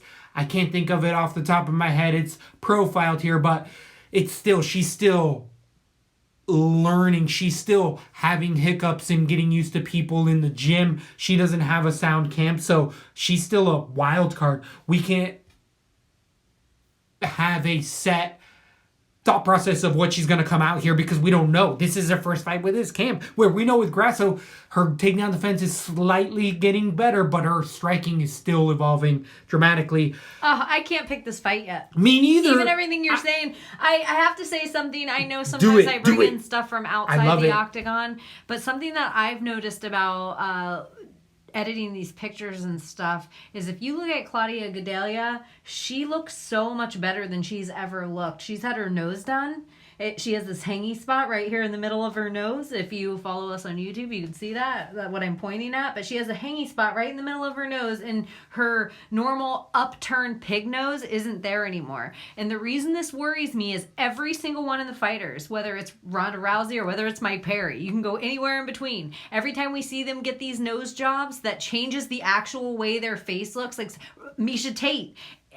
It is not great for women. I just don't like her. I'm pointing it out because I keep going back and forth, and this is something that's getting to me going against a boxer and how long it's been. We don't know with Gadelha. So now she has this perfect little pretty nose. And I'm like, you're going against a boxer that really throws great straight rights, good straight lefts, and the only thing that is getting to me is Gadelha with her takedowns. But if you look when her takedowns are really garbage or when she looks her worst, she's going against people with better wrestling. That isn't Alexa Grasso. Right. When she goes against strikers, that's when she brings out where we're like, whoa, she's kind of a monster. She went all those rounds with JJ. She went all those. She can go against JJ, but not Alexa. Shit, I'm talking myself into Claudia Gadelha, even with the nose job thing. It's specifically the takedowns. The thing is that we've seen Gadelha get in brawls and lose brawls, and it's technically striking. I think the boxing specifically favors Grasso slightly. Totally. So this has to be a takedown heavy game for Gadelha to win, but we've seen Grasso win these dirty ass splits in here. This is a coin flip. I've had Grasso all week. I switched to Gadelha on the show. I'm switching back to Grasso. Give me that Grasso. Wouldn't you say with Carla Esparza, like, in a weird way, like a lot of people would say that win for Gadelha, she lost. Like, that was a close fucking fight. But isn't it so weird with the Carla Esparza fight with Grasso? How close of a fight. It's a majority decision. Claudia Gadelha has stronger takedowns. That's why I feel like if she decides to be using her takedowns, she is going to have a big advantage, but I don't know if she necessarily will. The hard thing is Grasso has a tough time getting up. She will, a lot of the times, just fight off of her back and lose the round, where Gadelha can get 3 takedowns and win this fight. But if it stays striking just in the boxing range and Grasso has good enough takedown defense, she can keep it. She can win this fight. I got Grasso decision. I want to say, too. Say it. The losses to Nina or to Jessica Andrade for Claudia Gadelha, shit. Well, shit. I can't even get mad at those 2 losses. So I'm like, there's no way Alexa Grasso has that. But then I look at her middle loss and I'm like, losing to Tatiana Suarez, I'm not going to get mad at that. That's a future champ right there. Losing to Felice Herring, she's gotten so much better. I can't even judge that in her fights. Like, I can't even put that in her fight. She seems to be taking time off. The Carla Esparza is what we got to judge everything on. And she lost to Carla by a majority decision. I'm going Gadelha decision right now. Shit! I had Grasso all the whole time. I'm like, Grasso up and comer, my girl. She finally showed me, like, I never was into her. You were high on her before she even came in. Yep. And then she came in kind of shit bet. I was like, yeah, whatever. I'm not into Grasso. And then I finally got on the board. And then the train. So maybe now that I'm off the train, she'll keep chugging along. I'm going Gadelha. She knows she's got a show out here. Decision. Ooh, I got a decision, Grasso. This is a dirty split if we've ever seen one in our lives. Someone's getting pink eye. It's probably that machine himself. Alpha, I mean. So, a fun one. Even though I see it a dirty split, on DraftKings, you're going to end up paying for the minus 115 favorite, Gedalia, 8,300 against Grasso, 7,900. To place Grasso on DraftKings. It should not be that far apart. It should not be that far apart. This could be a stay away just because I do feel like if it stays striking, it's not going to be high volume. And if it goes to the ground, it's going to be one-sided in Gedalia only. So that's the way that I would play that. I'm going to probably stay away from this. If you're coach, though, you say, go in, take down. Sure. Ground and pound transition. The whole fight. Make it a boring fight. Don't even stay striking. It's the only option Grasso really has. She doesn't have submissions. She's never had submissions. She has a hard time getting off her back. But I don't know if Gedalia, she likes to get in brawls too many times. She brawls too much and is like, I like to make a fan-friendly fight. And it's like, no, you're a good wrestler, especially on jiu-jitsu. I could be switching to Gedalia right now. I know, right? It's so horrible. And they're both win one, lose one. Gedalia should lose. Grasso should win. I don't care about that. You don't want her that MMA match. Patterning. No, you're not about the pattern. I don't like the win-loss record. Oh. Because what you've really taught me over the years of this show is what a dominant force somebody with the grappling is. If they use it. Like, I've really learned to, like, get away from the flare and what a dominant force that is. And, oh, shit. I had Grasso the whole time because I just see her trajectory going up. But Gedalia, her basics are just... I gotta think... Higher level. And I gotta think you're like, hey, see what Tatiana Suarez did? That's what I want you to do. I would love beautiful tape study because that's what you would think as well. I'm switching to Gedalia. 8,300 on DraftKings. I'm not going to play this fight is kind of the bottom line on this because we both have decision. We both don't see a finish. Yeah. So play that for what it's worth. And I want to watch weigh-ins. Gedalia is one of the scary people on the scale. Like, definitely, there's a lot of intangibles in this pay-per-view, and this is one of them. This is going to be on that televised we were talking about as well, so you're going to have limited access where you're going to only have 5 fights to pick from, 6 fights to pick from, instead of other ones. And I don't think this is one you should be worrying about because it's going to be low scoring as far as DraftKings is involved. We were talking about the patterns earlier. There's only 5 fights for this fight for the championship and for this pay-per-view, so. Just so you know. We were talking about patterns earlier. Win one, lose one. If you got to talk about patterns, you got to be talking about the crochet boss in there. Maurice Green coming in against Alexei Olenek. The crochet boss, longtime fan favorite here. For myself, you know I've been on this guy ever since he was smoking on the tough days. Ever since he was getting drunk. You don't know if he's watching you or the lady in the front row. Maurice Green's getting it done. He could be crocheting and kicking you in the face at the same time. I love me some Maurice Green. Definitely a glory kickboxing striker. I had him against Sergey Pavlovich as an underdog as of late. He ended up getting finished in a really interesting fight that he ate some big shots against a wrestler there. The bad thing with Maurice Green, he is 6'7" in there, but he has that tall man defense. But if he gets his knees going and that clinch going, he can finish anybody in there. It's always been his best acumen at 8-3. He does have some of those fights that weren't counted from the Tough House. Last getting that loss I was talking about. He did finish Junior Albini, who is a striker as well, and he really implemented that clinch game. A lot of knee strikes that eventually ended up to the head. Alexei Olenek, I love the man. I shook his hand. You did as well. Beautiful family, living in Florida, getting it done. 70 pro fights, Anaconda, Hall of Fame submissions in his short tenure I in fucking here. hate this fight. I wish this fight was not on my Fight Pick Championships. This is a greasy fight. If he wasn't 42 years old, I'd be all over Alexei Olenek. I mean, I felt those hands. But when I saw him in person, I was like, how is this man a heavyweight? He gives me vibes of some lead actor, but I can't put, like, some action star. He gives me some kind The of... guy from Fighting from New York. Or Gangs of New York. Not DiCaprio, the other one. No. It's definitely like somebody that's in like drive fast movies. Like not Clive Owen. A Russian, the foil villain Russian guy. No. It's like he's been a hero in some of them. But he's, I don't even, who cares? Alexei Who Olenek. cares? What he will do is come in with that heroic dropping to his back and sinking in that anaconda choke, which you would think everybody's ready for.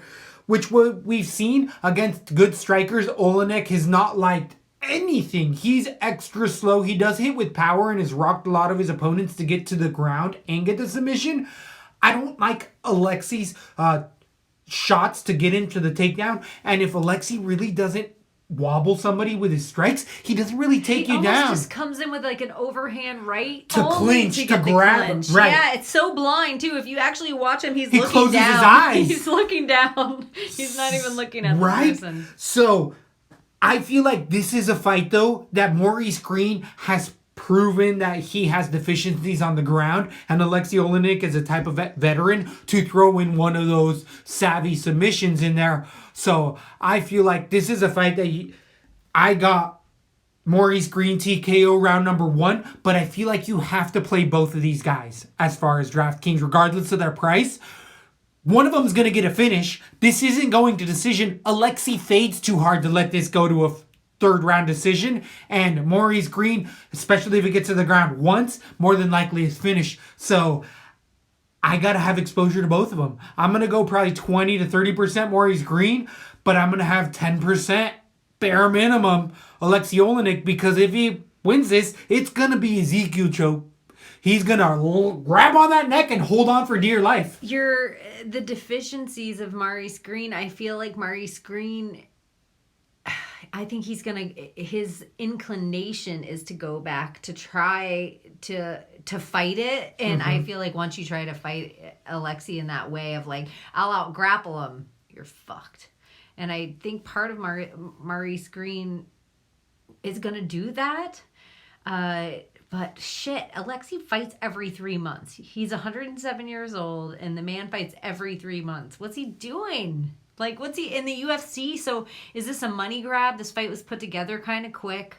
They are pushing Maurice Green through. And if you look at who he's going against, like, everyone's giving Sergi a lot of credit right now. But you guys, no one gives a fuck about Sergi. He got cleaned the fuck out by Sergi. And now everyone's acting like Sergi's the second coming. The Junior Albini, cool. But Olenek finished Junior Albini too pretty quickly, I think. Like, really done and done. So I feel like we got to take him out of the question. So it's like, if you look at the other, I'm going to go with Olenek. If it's by a decision, it's going to be, but I even think grappling on the ground, he's scary. He's a heavier guy. He's bigger than I thought. He has a similar reach as Maurice Green, but Maurice Green is the guy that never showed up for me in the UFC. Never showed up for me. I'm going to go with Olenek. I'm going to go with submission round 2. I even could see it round 1. I hate this pick. I don't even want this on my card. You have to have exposure to both of them, though. Because it's a finish, regardless, right? There's no way these guys get to a decision. I know. I feel like it might be my heart that wants Olenek. I agree, because we met him. But I don't like Maurice Green at all. I think he's such a snooze fest. Like, I think he's a snooze fest in the octagon. I don't think his skills are all the way there. It's like his body looks like it should be all the way there. And maybe he's taking it a lot more seriously. He's probably doing it full time now. This seems like a money grab for Olenek. He probably gets a few $100,000 at heavyweight to fight in there. It's a pay-per-view. Just because it's on this pay-per-view, they probably all get paid a little bit more. Yeah, and fighting for Russia. Do you think the pay-per-view is worth it with the cards, with the fights we've been talking about for the pay-per-view? I don't know. I don't think so. Wow. Interesting what you were saying earlier when you're like, oh, yeah. Well, the prelims, I think, are hot fire. But, yeah, the actual pay-per-view... You know what? Right now, I totally like the whole thing, and I like the Grasso. Look how long we talked about Grasso Gedalia. True. Like, I love that fight. It's really just this one. It's this fight specifically. There's other fights on the prelims that I would rather see in this spot. I don't think you're wrong there, But And I don't like it on my Fight Pick Championships. For some reason, I feel like this is going to be a turd for me. it's one or the other. Well, and I like Maurice Green a lot. Take that for what it's worth. So you got Maurice Green knockout round 1? I have him knockout round 1. You have submission round 1 or 2? I have round 1. Minus 115, minus 115 on the betting lines right now. This is a coin flip. There's a reason we got a dirty split down the middle, but we both see a finish. Again, you should have exposure to this. You should be playing both of these guys somewhere. I know. I feel like you have to. I might on like 30% of my cards. For Maurice Green, you're going to end up paying $8,400 on DraftKings. Alexei Oleinik's coming in at a whopping $7,800. Again, one or the other, not both. You can't stack this. No, absolutely not. Ugh. If it goes to decision, who do you see winning? Maurice Green. Really? Yeah. Alexei Oleinik has zero volume. I just think it's going to be a takedown in the amount of time. I know he's on top. That's the thing. But I don't think it goes there. Because if it gets on top once, I think Alexei gets the finish. That's how bad Maurice Green is on the ground. Listen, Mother Russia. Please have shot him up with so much stuff. It's Florida. He's been living in Florida for the last few years. Florida knows what I'm talking about. Florida knows how to do it. Get that Nico Price energy. When I said... Noted. I didn't say. I said Mother Russia. That means Florida. Oh, the real. Yeah. All of a sudden, there's like my yard has a whole bunch of men in black standing. I'm just kidding. They're like, oh, we did see that your friend had a MAGA hat on the LaTB show. You're like, don't get me involved in this. Okay, just kidding, everyone. Definitely a fun heavyweight fight. Then we get into the co-main event of the evening. I'm not talking about the agree. co-main event. That too, but I still hate the last one. This last fight, I thought you were talking about the co-main event because I hate it too. This co-main event though, I'd rather have this on my Fight Big Championships than Maurice Green Oleinik. Oh my God. I do not agree. I would rather switch both of these for many others. Throw them both away. We have Raquel Pennington coming in against Holly Holm, number 2. We saw the first one, dirty ass split, ended up going to Holly Holm. Raquel has supposedly changed a lot since then. Holly Holm coming off of her first knockout loss in MMA. 12-5 is Holly Holm against the 10-7 Pennington. Both of them being profiled and embedded. Holly Holm just looking like every bit of Dracula's wife in there. She did not look good to me. Is it just me, or is high definition getting bad on some people? But I don't know, Rob. You've been watching that TV show Dracula on Netflix, you were saying before we went on the podcast. I have been watching, I was trying to think, what did we watch? Because I feel like we watched something with vampires in it. We watched The Maleficent, the second one. Oh, is that good? I haven't seen that. You know what, you guys? I haven't liked Angelina Jolie since the 90s. I don't fucks with her. I don't give a fuck about anything Disney. I love the Maleficent series. I just think it's so great. And the second is just as good. But there's a part where she has this like long white hair. And I'm like, oh shit, I thought that was Holly Holm. So far away. Angelina Jolie, obviously. She don't look all beat. Or at least in that movie with that whole cake face on. I don't know. Just Holly Holm looked very sunburnt in the last videos I've seen as of late. Her fair skin can't handle that Albuquerque sun. Against the altitude fighter from Colorado Springs, Pennington. It's just the first time I've seen Holly Holm, though, at 38 years old, look every bit of 38. That John Jones juice would definitely kept her strong for long enough, but I definitely feel like there's got to be a drop off, and 38 even for the heavyweight males is finally starting to get up there. So Pennington at 31, I do think she grew out of both of these fighters. They both had, Holly Holm has had the better, higher competition because it's been essentially for belts that she's been winning and losing. But coming off of a first knockout loss, she's going to be the striker. She's going to keep it at distance. We know what we get with the kiosks, the strikes, the pulling, the punches. She can always finish it with a head kick. Feel like Pennington has gotten it together. She's got her home life. She's got Tisha Torres making every single one of her meals. I do think the slightly evolved fighter out of both fighters, the one who's grown more, in a fight that already went to a dirty split decision years ago has been Raquel Pennington. I had Holm earlier on in the week, but Holm does the same thing. It's why she got knocked out. Because Amanda... And against the champ. Well, it is. I mean, sure. She knocked out champ who knocked out Cyborg. But there's levels of, like, Holly Holm just does not show us a new wrinkle at any point in time of her career. She came in with what she's throwing now. She took down Megan Anderson. True. One time. Which isn't going to happen against a wrestler. Yeah. And Pennington. Knocked out Holly or Ronda, but now looking back, everyone's like, oh, that's what I thought was going to happen. True. And I got to say, she did knock out my girl badly. Oh, Betch. Oh, my poor girl. Betch reaching for her mama. Betch was like, stop! I thought Betch thought she was on stage like she was Selena. She was singing. She's like, yeah, this is my song. She was like at the club on the ground. She thought she was doing her dance. So we talked more about other shit than this actual fight by far. I haven't talked about it yet. I actually like everything Rocky's putting together, and she seems like she has her heart in there. The weird part is Rocky is the less evolved version of Amanda Nunes, even with her striking. Yeah, true. But I think, and this is going to get heat, but I said it before. I've been on the train for a while. Aldana is an evolved version of Holly Holm. Aldana is awesome! To beat her in a solid decision, and if you rewatch the fight with your fight eyes, I think Rocky pulled out the decision with Holly the first time. I think Rocky's gotten better since there, and Holly stayed the same. I got Pennington decision. Gosh, I want to think she can finish it, but I don't see her throwing up the head kick or anything. But she is aggressive. She comes forward different. I mean, I know Amanda's aggressive AF, but Amanda like puts together combinations with her kicks to be aggressive or a takedown. Rocky's all hands and will get inside of the range of Holly not being able to use her feet. And do you see that Misha Tate ending happening where Rocky just shuts her down because it's a second knockout? Out of both fighters on the ground, Rocky Pennington does have the advantage. Better wrestling, for sure. And I just submission. think Holly has good takedown defense. She does. Yeah. Legitimately. If she can keep it on the feet the whole entire time. Then it's going to be a dirty split regardless.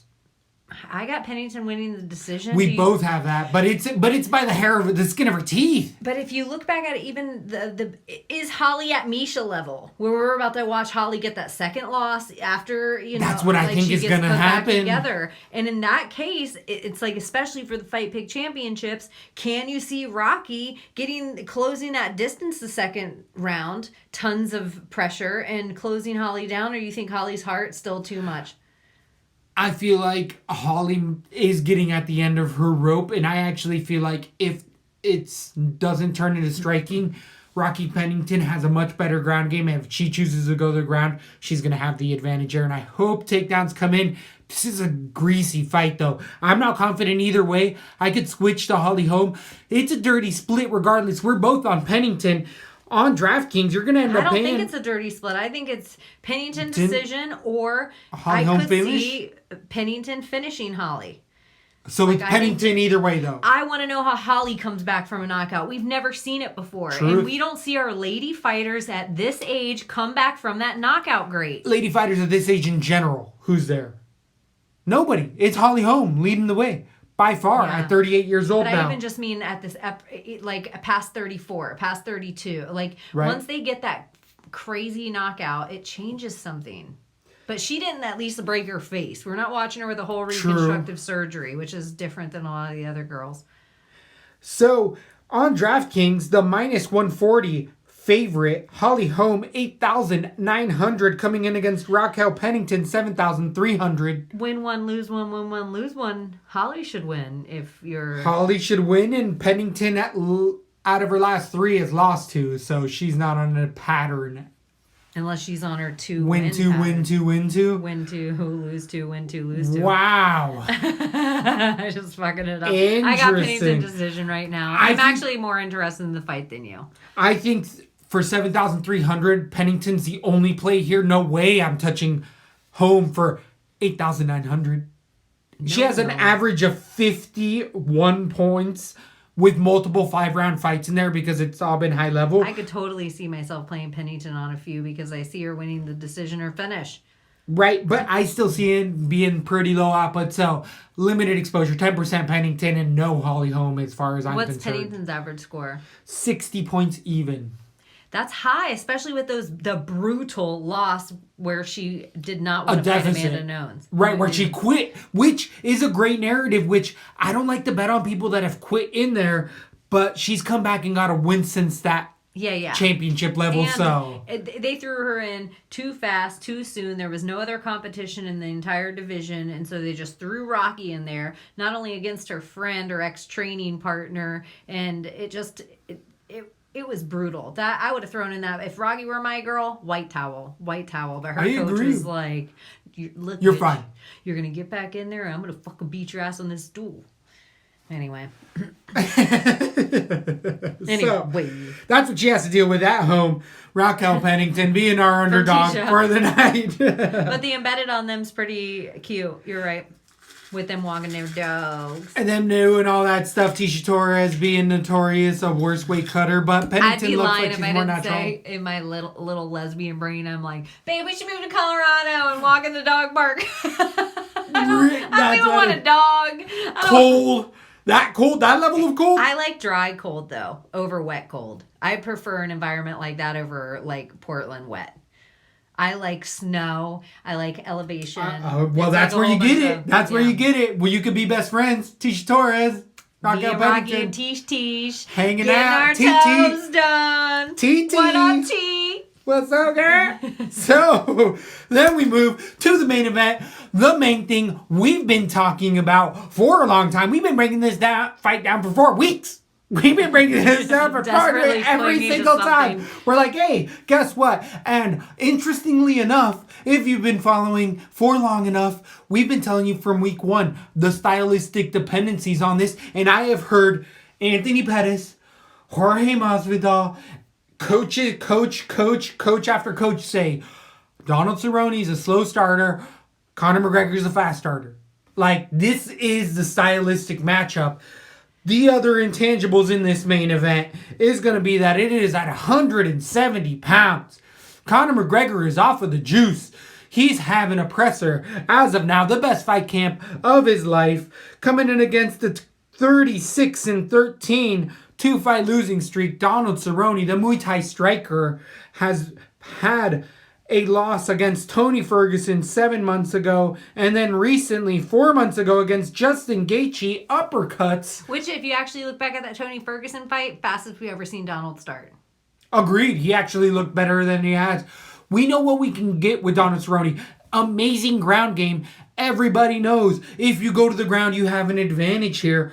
But specifically in all of the media coverage, because this is a Conor McGregor fight, Brad Okamoto said, hey, Donald, are you going to take this down because you have a clear advantage on the ground? And he's like, I know what people are saying, but I feel like I can pick my destiny and I can strike with the best of them. And I think I can keep it standing. Donald Cerrone got knocked out 4 months ago. And then he got knocked out 3 months before that. He loves to be active, but in a long career, even with all the turnarounds. Do you think to get the BMF shot, you almost have to stand and bang? Nope. I don't think so. I do. Jorge, really? Okay. I think it's something different. I think it's a different. You got to be willing to die on that sword. It's even if you think back to the Nate Pettis fight. Both guys could have made it interesting in other places. You just stood and bang. That's where it all started. So I don't know. I don't know if it's that way or not. And the Masvidal Nate fight, stand and bang. It was. I don't know. It was a great one. I don't know. So I'm just saying. It was a great one. I don't know if that is Donald's way. That's what everyone's saying. That's his way to win. Mm-hmm. I agree. I'm sorry. I wasn't meaning to throw it up. But you just brought it up in my head. No, it's a great point. It's a great point. So, in this fight, the fast starter, Conor McGregor, now talking about he's not drinking. We alluded to it a bit. He's having a few other interviews, private interviews, just kind of looking relaxed, being on point, talking about how when he's in fight camp, he's concentrated, and when he isn't, he's getting all propered up. He's getting out full punching old guys in the head. He understands, I feel like, in these interviews as of late that he's getting a bad image because from what I've heard, even though Kavanaugh, which shilly-ass Kavanaugh, who I quote here at LaTB saying, I will never work with Conor McGregor again. Mm-hmm. It's now like, Conor's getting 80 million. I get 3% of that? I get 10% of 80 million? No, but this is something different. He is not running Conor's camp. He is a member of Conor's camp. Any percentage of 80 million, I'm going to take. Yeah, I understand that part, but I just think I was going to ask you about that. Like, that's been all the heat I see is that Conor's running his own camp. Like, that's where everyone's like, I'm nervous. No one should be running their camp. And then somebody else I heard argue that all the biggest fighters run their own camps. Oh, yes, and that's absolutely true. But with Conor, he's also handpicking. He is in the unique position where he can literally pick anybody he wants, any weight division. Conor McGregor wants to fight Alistair Overeem. That's happening next week. It does not matter. So he's picking who he wants, and is he picking advantageous positions against Khabib? Not necessarily. Against Donald Cerrone? Did you see a limp? Did you see a limp on embeddeds? Because I did. Did you see my thread that I posted out? I did not. I'm going to get to it. You have to, on my Twitter, I tweeted out, like, I just saw Donald Cerrone limp. And Juice tweeted back, oh, you just love the drama. I'll have to look at it. And so I was like, you know what? You don't even have to look at it. I'll pull it up for you right now. And I clipped the video and I put it on there of him limping through the parking lot. I watched that shit like 5 or 6 times. Agreed. I'm like, no, because I gave him the same credit before Juice even said it. Maybe he's sagging. Like, I know sometimes if I'm wearing pants that are too big, I have to take like a wider step to keep my pants up if I have things in my hands. But I'm like, that's not how I do it. You take a wider step if you want to keep your pants up. You His don't legs have a full stay straight. length. And then I thought, maybe he has boots on. I'm like, no, Donald Cerrone's cowboy boots are probably, he probably had them 100 years. They're probably worn in his foot. 100% they're his grandpa's boots. His feet. Yeah, so I'm like, he is limping. I did not like that. I agree. And then I had somebody else argue with me or like, are you kidding? The commission would never allow that. And I'm like, do you know how much stuff fighters get in with broken hands, I want to say, your boy B's shop spray painted his face and got through. Or what about Michael Bisping literally one eye? He still has an eye. People say he doesn't. He does have an eye. It just barely works. But people are saying he's blind. He's not blind. He can see shapes out of it. And fuzz. Like, it's not completely... No, he has a glass eye. Remember, he pulled it out.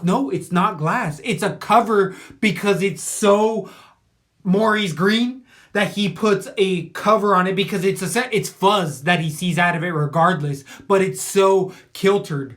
But it's not missing. I think he has a hole. It's not black. No, it's not a hole. There's an eyeball there. It's filled with oil. But regardless of all of that, have you seen the video? I've seen the video. Out? I know. That's deep. That's LaTB conspiracy. Look that up. Okay. Same with Stevie Wonder. He can see. Ask Shaquille O'Neal. He can see. Look that up. Stevie Wonder can see. Okay, back to the fight. I don't want to go that deep. Stevie Wonder have you killed. Stevie Wonder have you killed. So, Conor McGregor handpicking his fights here. Very superstitious.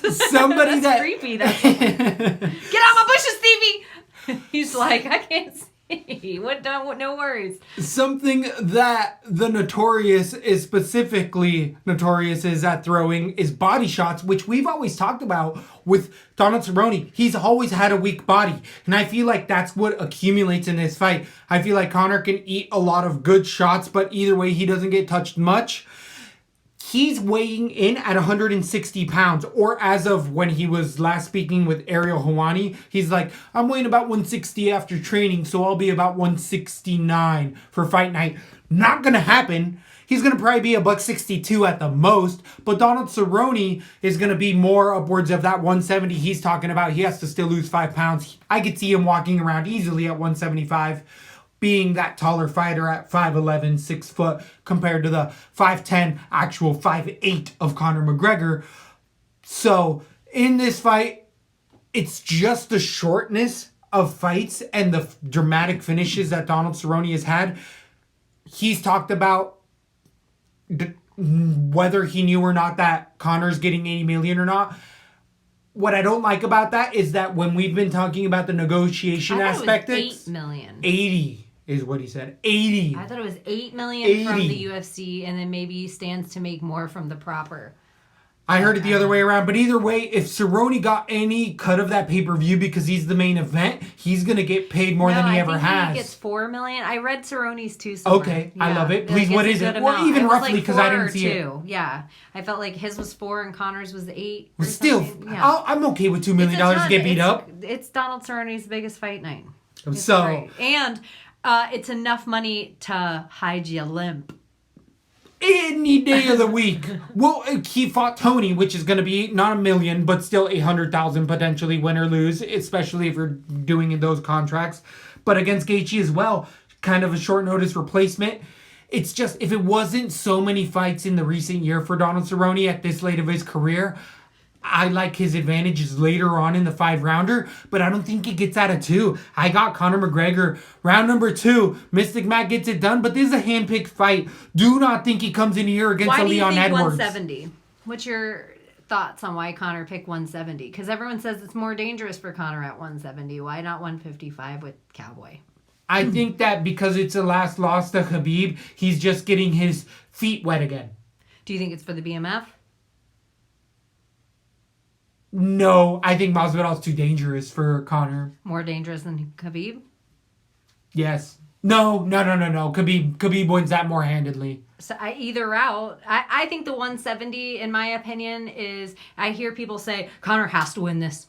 He has to win this or it's over. I don't think so at No, all. wait, not even close. I think it's 170 is totally to Hedges' bet, because then he can still go back down to 155 and get a statement win and be fighting Khabib. And if he loses down at 155 again, he still has the Nate fight to always fall back on. If he wins at 170, he still fights Masvidal for the BMF bout. And even if he loses and Masvidal slays his clock, he says, I'm a 155er, and goes back down and still makes the more money. I think it's a win-win for Conor. If he loses to Cowboy, I watched more Cowboy tape, I feel like, in the week. I feel like I know Mac's game plan. Okay, I know old Mac's game plan. That's the other thing I've seen everyone talk about. He's bigger. He has a whole new game plan coming in. He does all this new skill set that you guys don't even know about, blah, blah, blah, blah, blah. Great.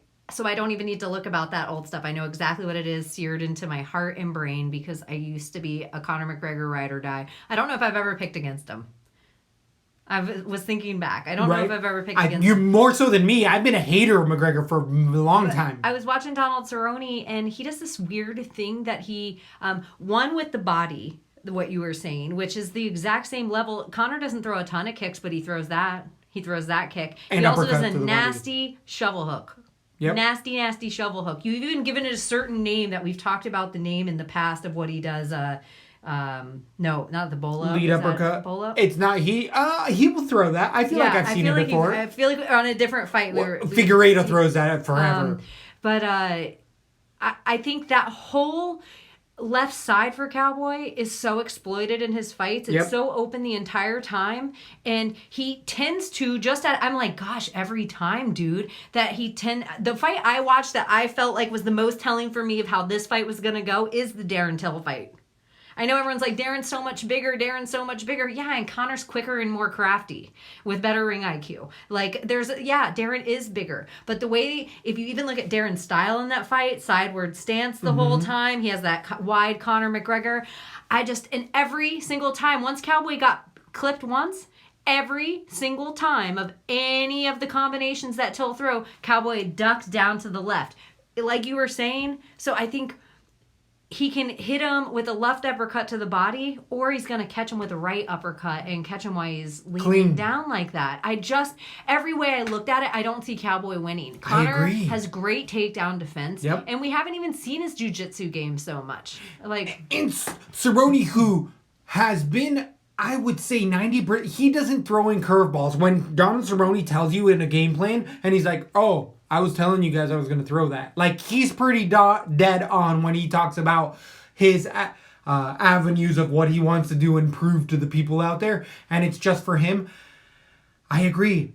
It's a big favorite. It's grown to a bigger favorite. Conor McGregor has definitely been the guy who's been steamed up in the lines here, being minus 300 against the plus 230 Donald Cerrone. I had a TKO round number 2. I'm going to move it to round number 1. I feel like both of us are just like, Cerrone's getting paid. The same thing. I have round number 2, and I want to move it to round number 1. But I almost want to keep it at 2. I feel like he'll feel him out. But everybody knows Donald's a little slow starter. It could be dangerous to get in there. I'm going to give Conor to round 2. Something I will also say. Something about Conor, because everyone's talking shit about his cardio. He'll go to fucking decision just to be like, I told you, I could do it. I changed the game plan. Thought that I couldn't do this against Cowboy, and he's a slow starter. I beat him for 4 out of those 5 rounds. Like, so do you buy any of the hype with the best camp ever for Conor McGregor with all of his camp? I haven't ever heard a fighter not say that. Right. So you can't take any. But I do think, put a little money. I feel like the line for Conor to win by decision, it was over 7 last I looked. And I don't think that's bad. It was like 750. Wow. I don't think that's bad to put money on. Also, if you're going to do that, put a little money that it goes out of 2, because no one has that. No one thinks it's going to make it past the second round because Conor's such a heavy favorite here. So I think like you could kind of make 2 bets. They don't have Cowboy getting out of the out of the second round. So I think you could kind of make 2 bets a little bit if it's going to go. Because I think if it goes past the third, we're going all. But so on DraftKings, for the minus 300 favorite, 9,400, the second highest favorite on the entire night. Conor McGregor coming in against Donald Cerrone, 6,800 plus 230 underdog. As we've been talking this up, there's a no play in Donald Cerrone. There's no way really, other than a submission, fluke submission, does he really win this striking wise. Obviously, I do not think anything on the planet scale scares Donald Cerrone, but forward pressure, if you watch his face in a fight as it's going on, there's concern across his face and that's the whole what Conor time, does. and he just keeps going backwards, and if Donald has to fight off his back foot, I will say, I do think Darren Till is stronger than Conor, and Cowboy can take it down, and he could out of desperation. Something that Conor does extremely well is reversals. I don't think you're going to pull that shit off with Cowboy. I do think like if we see him on the ground, it'll be about Conor containing himself and like keeping it. I don't know. I don't want to count Cowboy out either. I like Joe Schilling. I like his corner. I like all those dudes. I like the BMF Ranch. I'm not playing it on DraftKings for Cerrone at all. 9-4. I feel like we've picked enough underdogs throughout the night that I'm going to be able to afford Basie Barber, Conor McGregor, and a couple other underdogs.